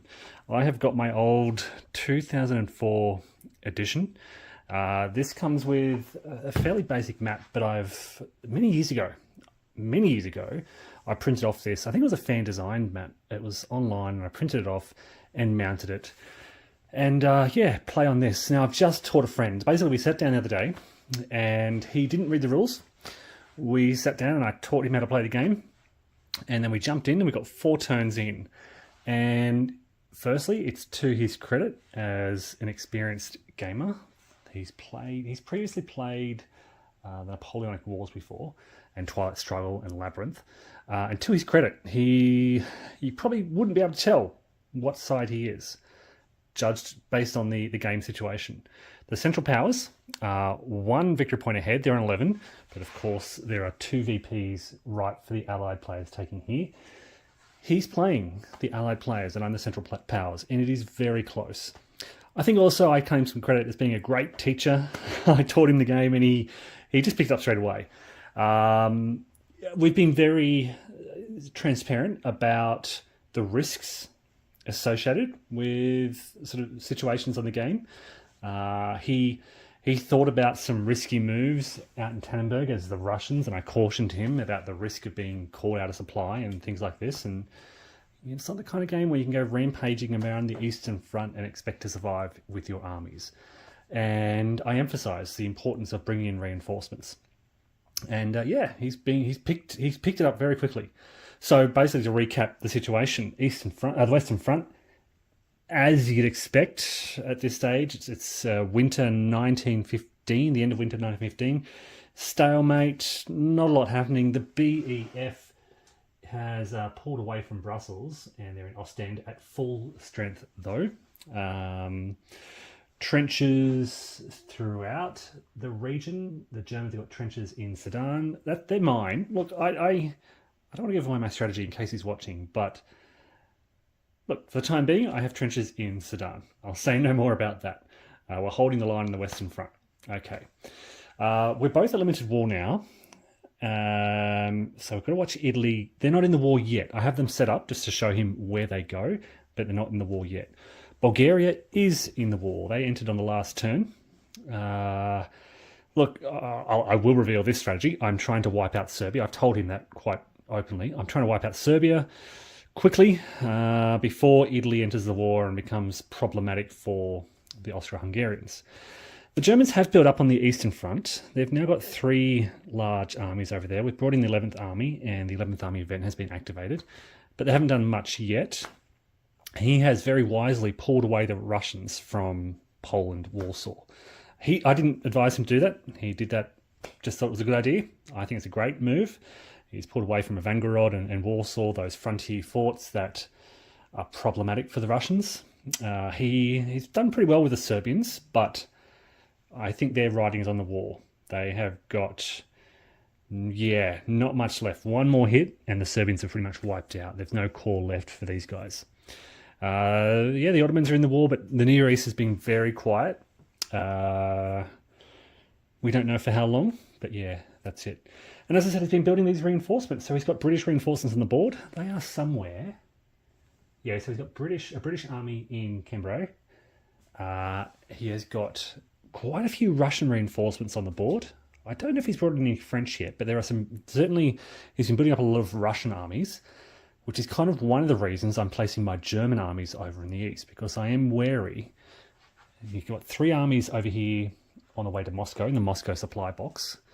And then he's got a lot of armies along the frontier, a lot of high-strength armies. I have destroyed the forts in Kovno and Lomza. I mentioned that to him. I said I'd be trying to destroy these forts as early as possible. I only got to it last turn, so he's really been delaying and distracting quite well. Look, the British and the French have been quite active on the Western Front. A couple of counterattacks by the French. A lot of event card play. It's really good to see that for a new player as well, not ignoring those events. I think he's really appreciated the value of those events. So these are the events we've seen. War in Africa. I'm the blue cards, by the way. So he knows about weeding the deck, getting the lower op cards out. 11th Army, that was mine. Cloak and Daggers, Matahari, get rid of those early on. I mentioned Bulgaria. Now, look, I thought this would help just to clean up Serbia. Probably not needed. I probably could have sat on that for a little bit longer, but yeah, decided to get the Bulgarians. They can also help the Ottoman Empire as well. So getting them down to in the Near East helps bolster those Ottoman forces early on. And then lots of reinforcement. Oh, there we go. We've got 10th Army reinforcement, German reinforcement, getting Cleve out of the way pretty early. Again, that was him getting Block out of the way for those victory points before winter, 1915 is good. Getting withdrawal, he actually saved. He saved, I think he saved the BEF. I think there are some questions around the BEF. So, attacking units may advance. If no core loss, an army step may be negated. So, he negated a step on the BEF. They were the only army in the area. They withdrew. They were saved. Reinforcements, Falkenhayn, reinforcements. The usual kind of opening. But, yeah, look, he has the allied players. He's done really well against a veteran Central Powers player. I've played this game, well, if I estimate 75 to 100 times. I'm not claiming to be a good player. I do love this game. But, I kind of know the ropes. Probably say I'm a bit rusty. I'm taking things very slowly.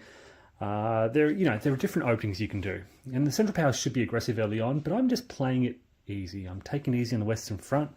I kind of make a move, and he responds really well, playing those replacements.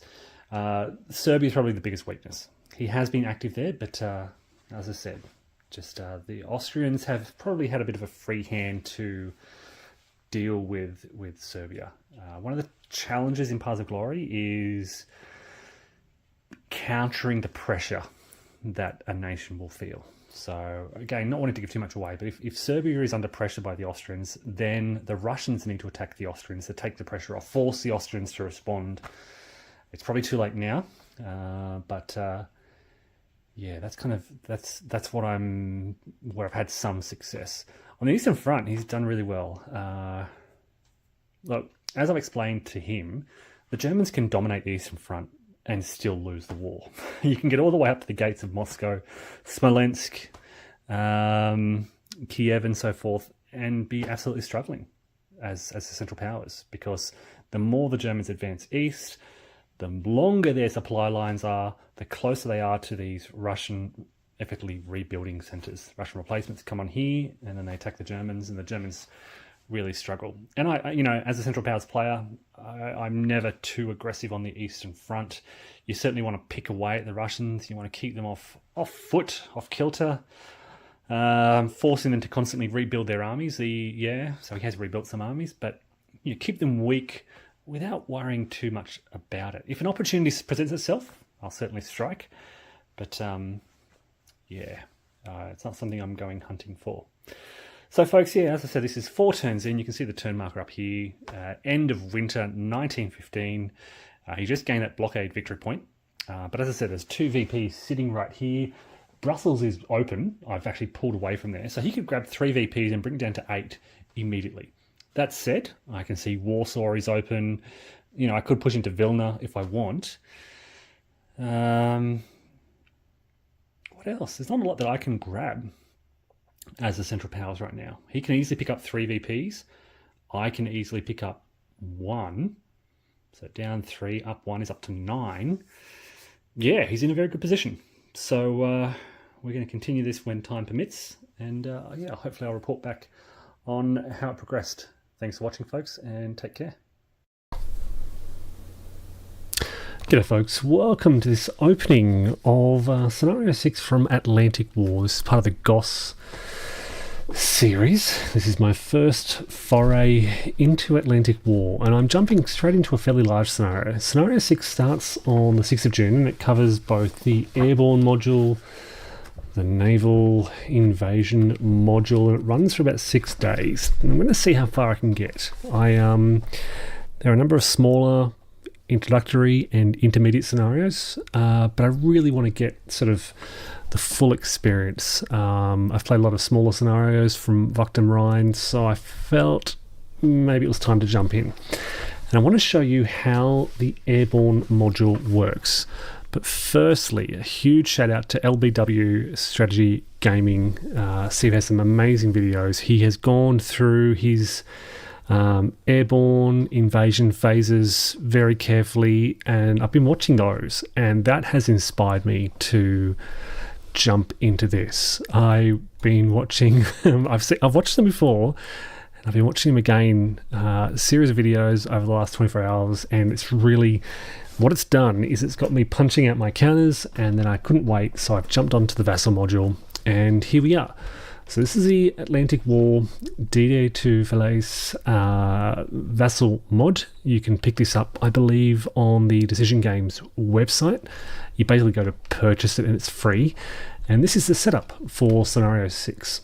So if I zoom in, you can see all the beaches down here. Here's Armored Utah Beach, scrolling around to Omaha Beach, and then Gold, Juno, and Sword. You then have the beach. No, that's the overall map. These are the beach overlays, which look amazing. Now, I still don't know fully how these work yet. I'll get to that in a moment. Before I even get to that amphibious invasion module, I am dealing with the Airborne invasion module, and it's really fascinating, and I've been really enjoying it. I've just finished the Airborne drop segment, so I've done all of these. I'm going to run you through now what has happened. All right, I'll return to this sheet in a moment, but to kick things off, we grab the Glider Pegasus Bridge, this unit here, and we place them. Oops, ignore that. That was me playing around with labels. We place them right there on the Orne River, Orne Canal, and we have to make 2 die rolls to see if they succeed. The first one was a 3, so I think this was the Orne Canal bridge is secure, and the second one, oh, that was a bridge, sorry, and then the second one was a 3, which meant the Orne Canal was captured. So no worries there. The initial landing of these gliders was fine. Then we get to drop zone placement. Okay, so we've done the special Pegasus Bridge mission. Then we go to drop zone placement segment.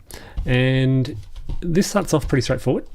I'll skip you through. I'll move through some of this very quickly. What I do here is take the drop zones from the airborne display, fairly straightforward. They all have their little location hex, and simply place them on the map. So I start with the 6th Airborne, place their drop zones, then move over to the 82nd Airborne, place their drop zones, and then the 101st place their drop zones. Okay, once the drop zones are placed in their hex, we roll for scatter. And the important thing to keep in mind here is that the maximum scatter, I think I mentioned this in just a moment, is 1 hex. So we start with drop zone K, then drop zone N, and I don't think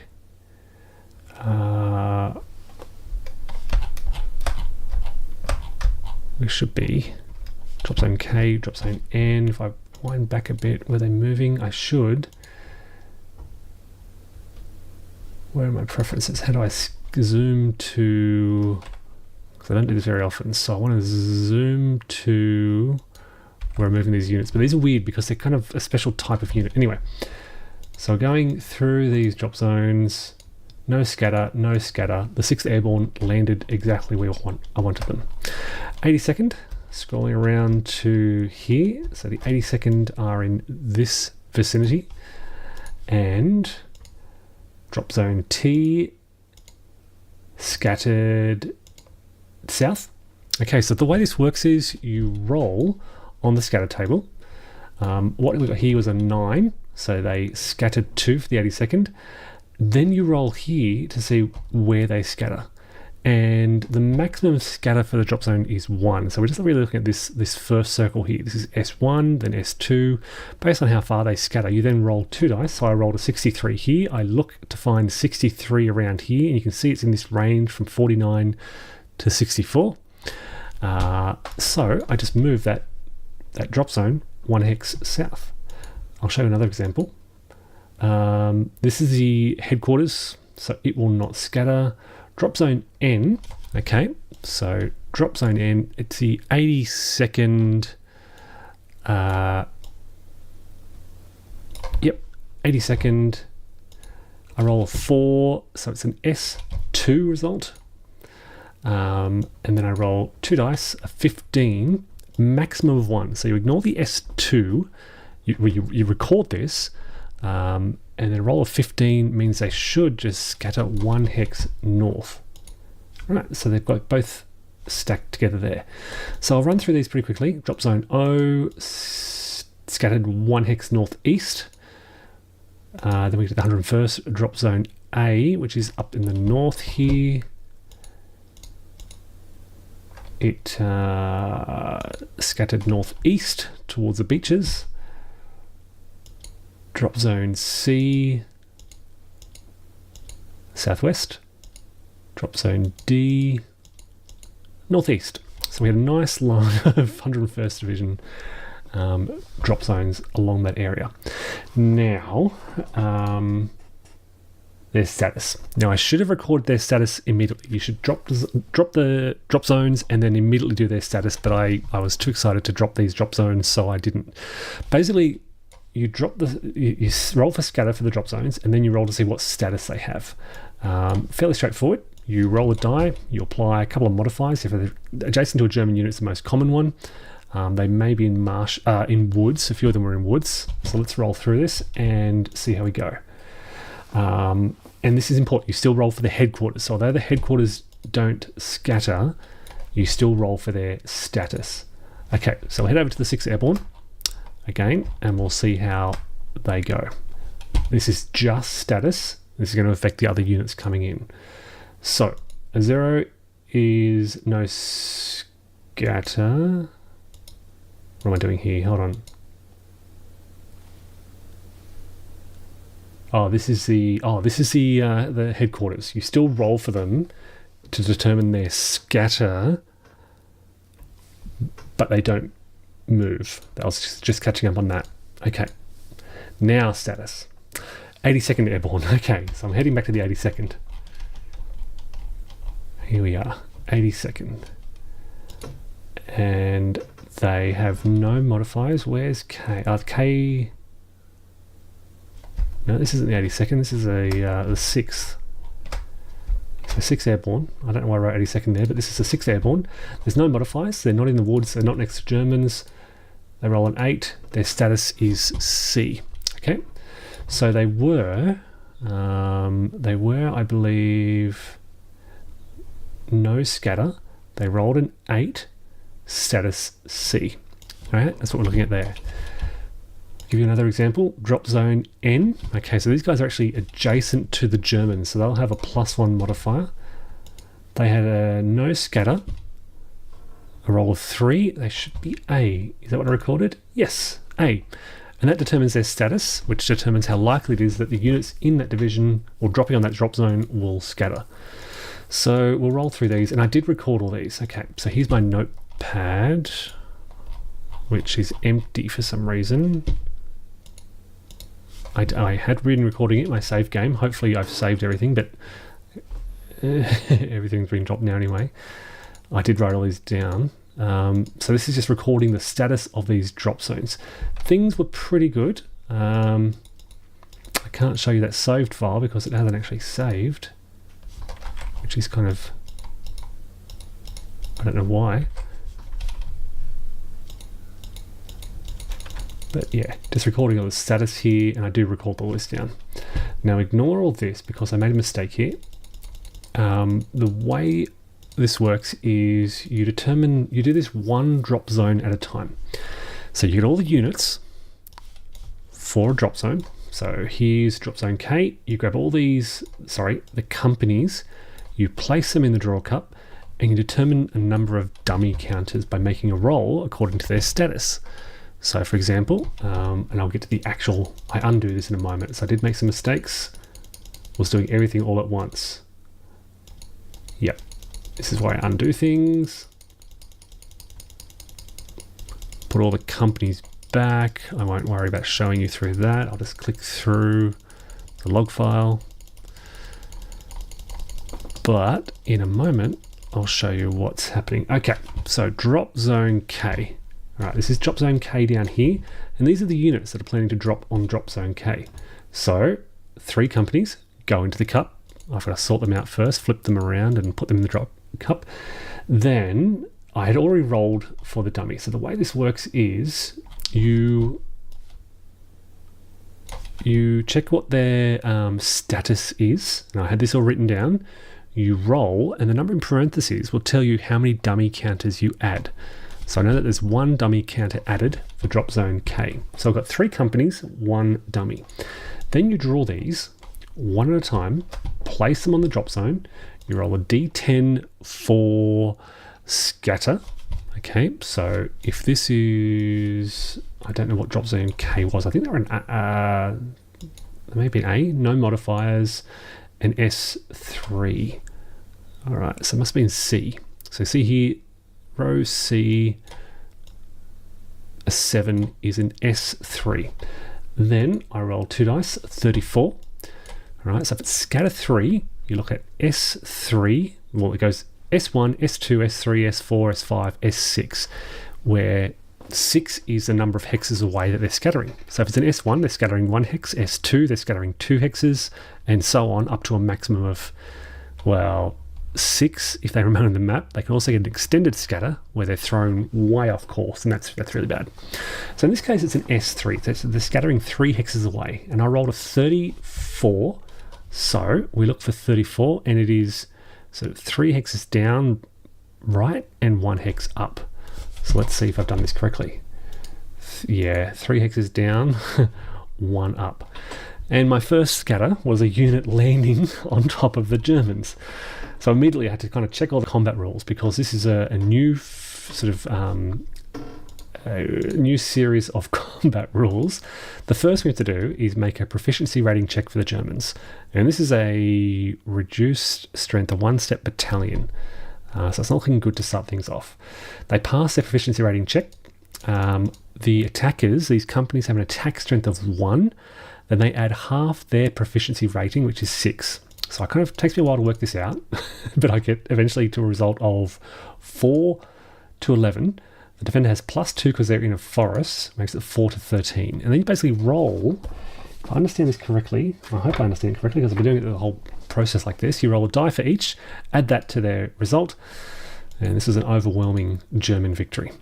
The company then must retreat and lose 1 step. They're only a 1-step unit, so they are eliminated. Fortunately, that didn't happen too often. Okay.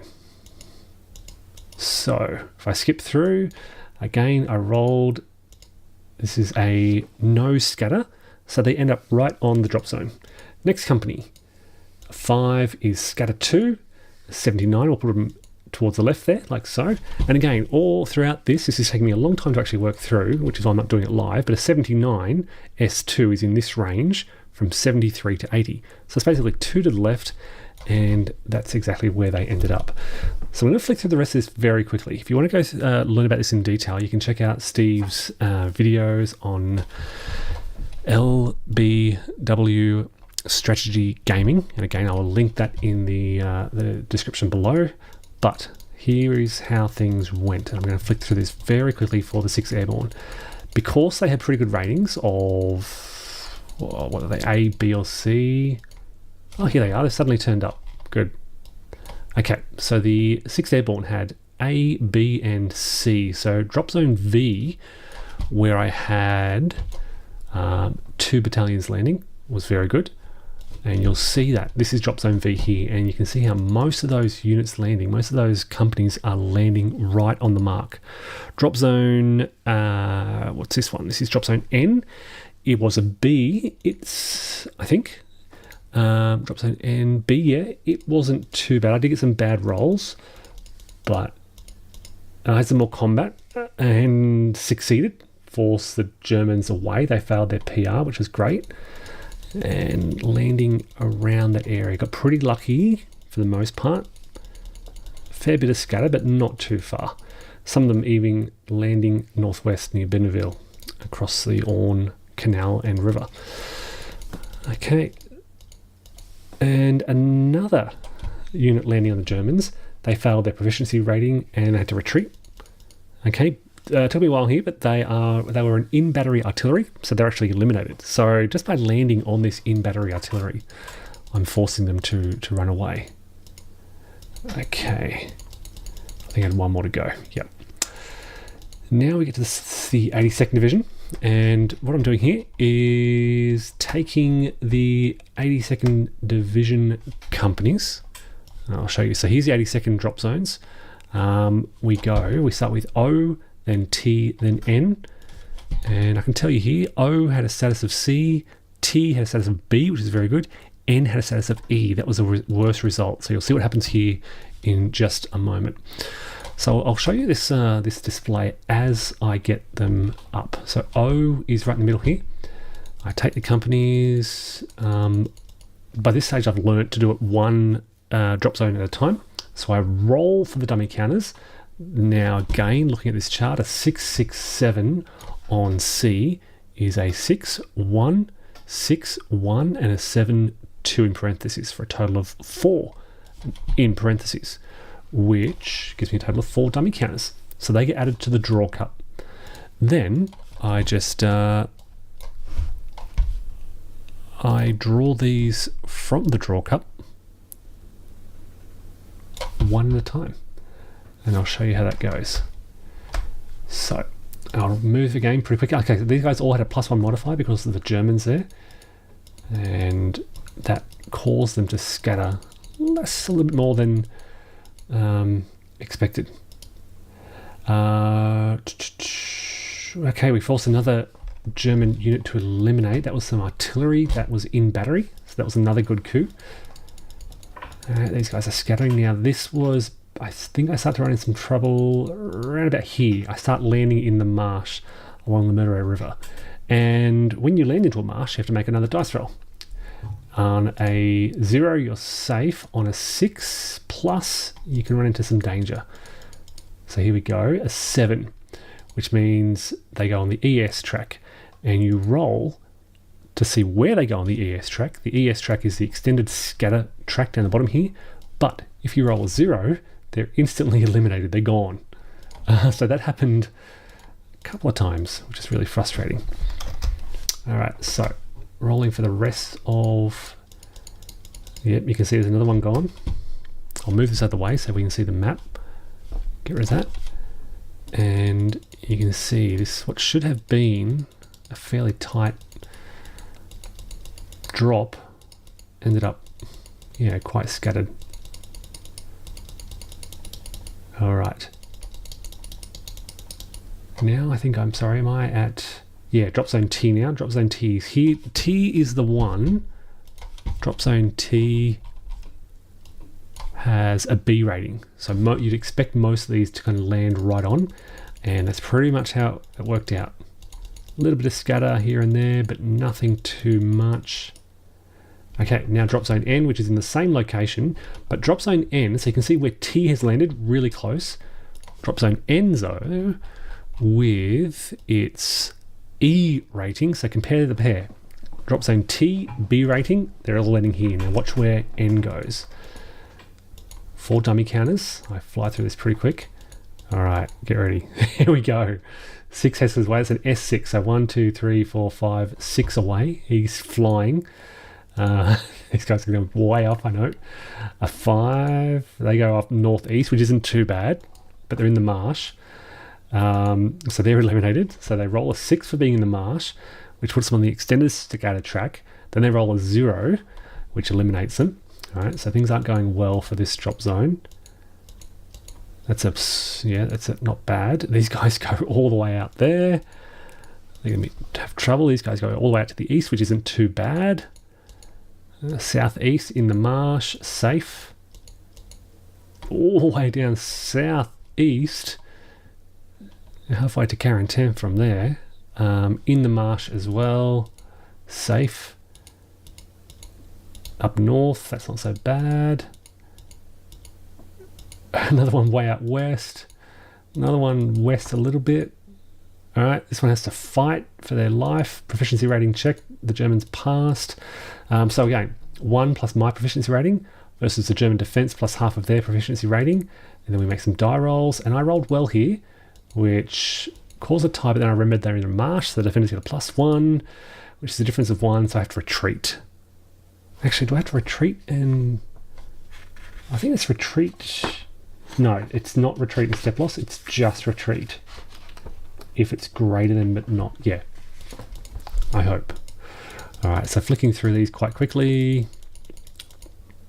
Now we're up to the 101st Division, so drop zone D. So we've got the 101st here, we've got D, C, and then, where are you? They're up here somewhere. Here it is. Oh, no.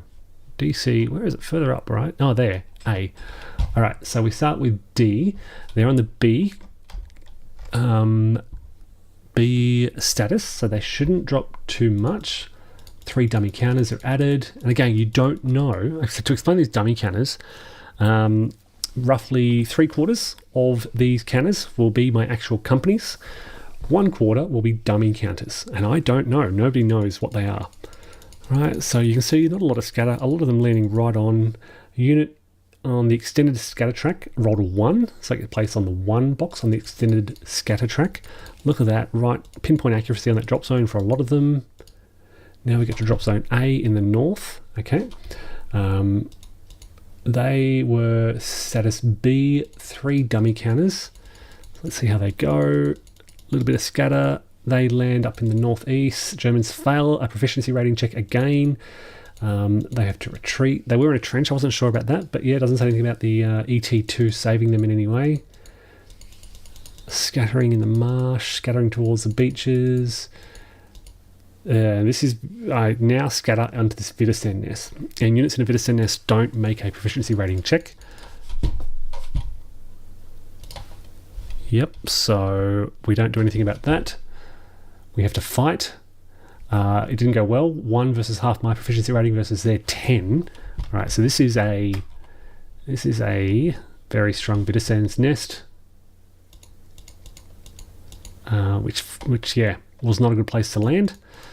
A couple of good landings around here, getting a good stack on that drop zone, and now drop zone C in the south, the last one for the 101st Airborne, and they had a level C, so we might expect a little bit of scatter here. Another battle. The Germans failed their PR check, so they have to retreat. but they were infantry, so they could afford to do so. They're not in battery artillery. You can see a little bit of scatter there, nothing too bad. It's good to have some scatter down towards the south. Well, look, the main thing is not too far away. Coupling the marsh, and that's it. So, I'll start a new log file. No, don't want to replace that. Sorry. Okay, so this is where we've landed, and I don't know what's under there. The next step is for Allied movement segment and then glider landing. Gliders will, I believe, be much more accurate. I think they get a -3 dice roll modifier to glider units landing, right? So they should be far more accurate. Looking at this though, I'm pretty happy. I only had the one, and again, most importantly, looking over the sort of the status table. CBA for 6 Airborne, that was very good. So they all landed really close. Only drop zone N. Drop zone N's the only thing higher. It's the only drop zone higher than a C status. Okay, which means that I had to use this for drop zone N. So you can see it ranges from scatter 1 up to automatically on the extended scatter table. A lot of the rolls were in this range, but most of the drop zones were in this range. So we're looking at scatter 1, scatter 2, which is pretty good for the 101st, for example. All of the 101st, their drop zones were all Bs and Cs, which means the furthest they're going is, I think, if I'm rolling on C, if I roll a maximum of 9, I'm 4 away, but that didn't happen very often. Most of the time I was 1, 2, or 3 away. As a result, you can see 101st, you can throw a blanket over them. That's where we are. That's, I think, really good news for the Airborne. 82nd might have a bit of trouble with these. Hopefully these are the dummy units. It'd be great if that's a dummy unit, if they're dummy units. We don't know, I don't know. It'd be nice if that's a dummy unit, because they're going to struggle to get anywhere. There's a bridge up here, I guess. But yeah, it'd be good if they're dummy units. The rest of them are really well consolidated. I'm in a good position here to clear out this artillery.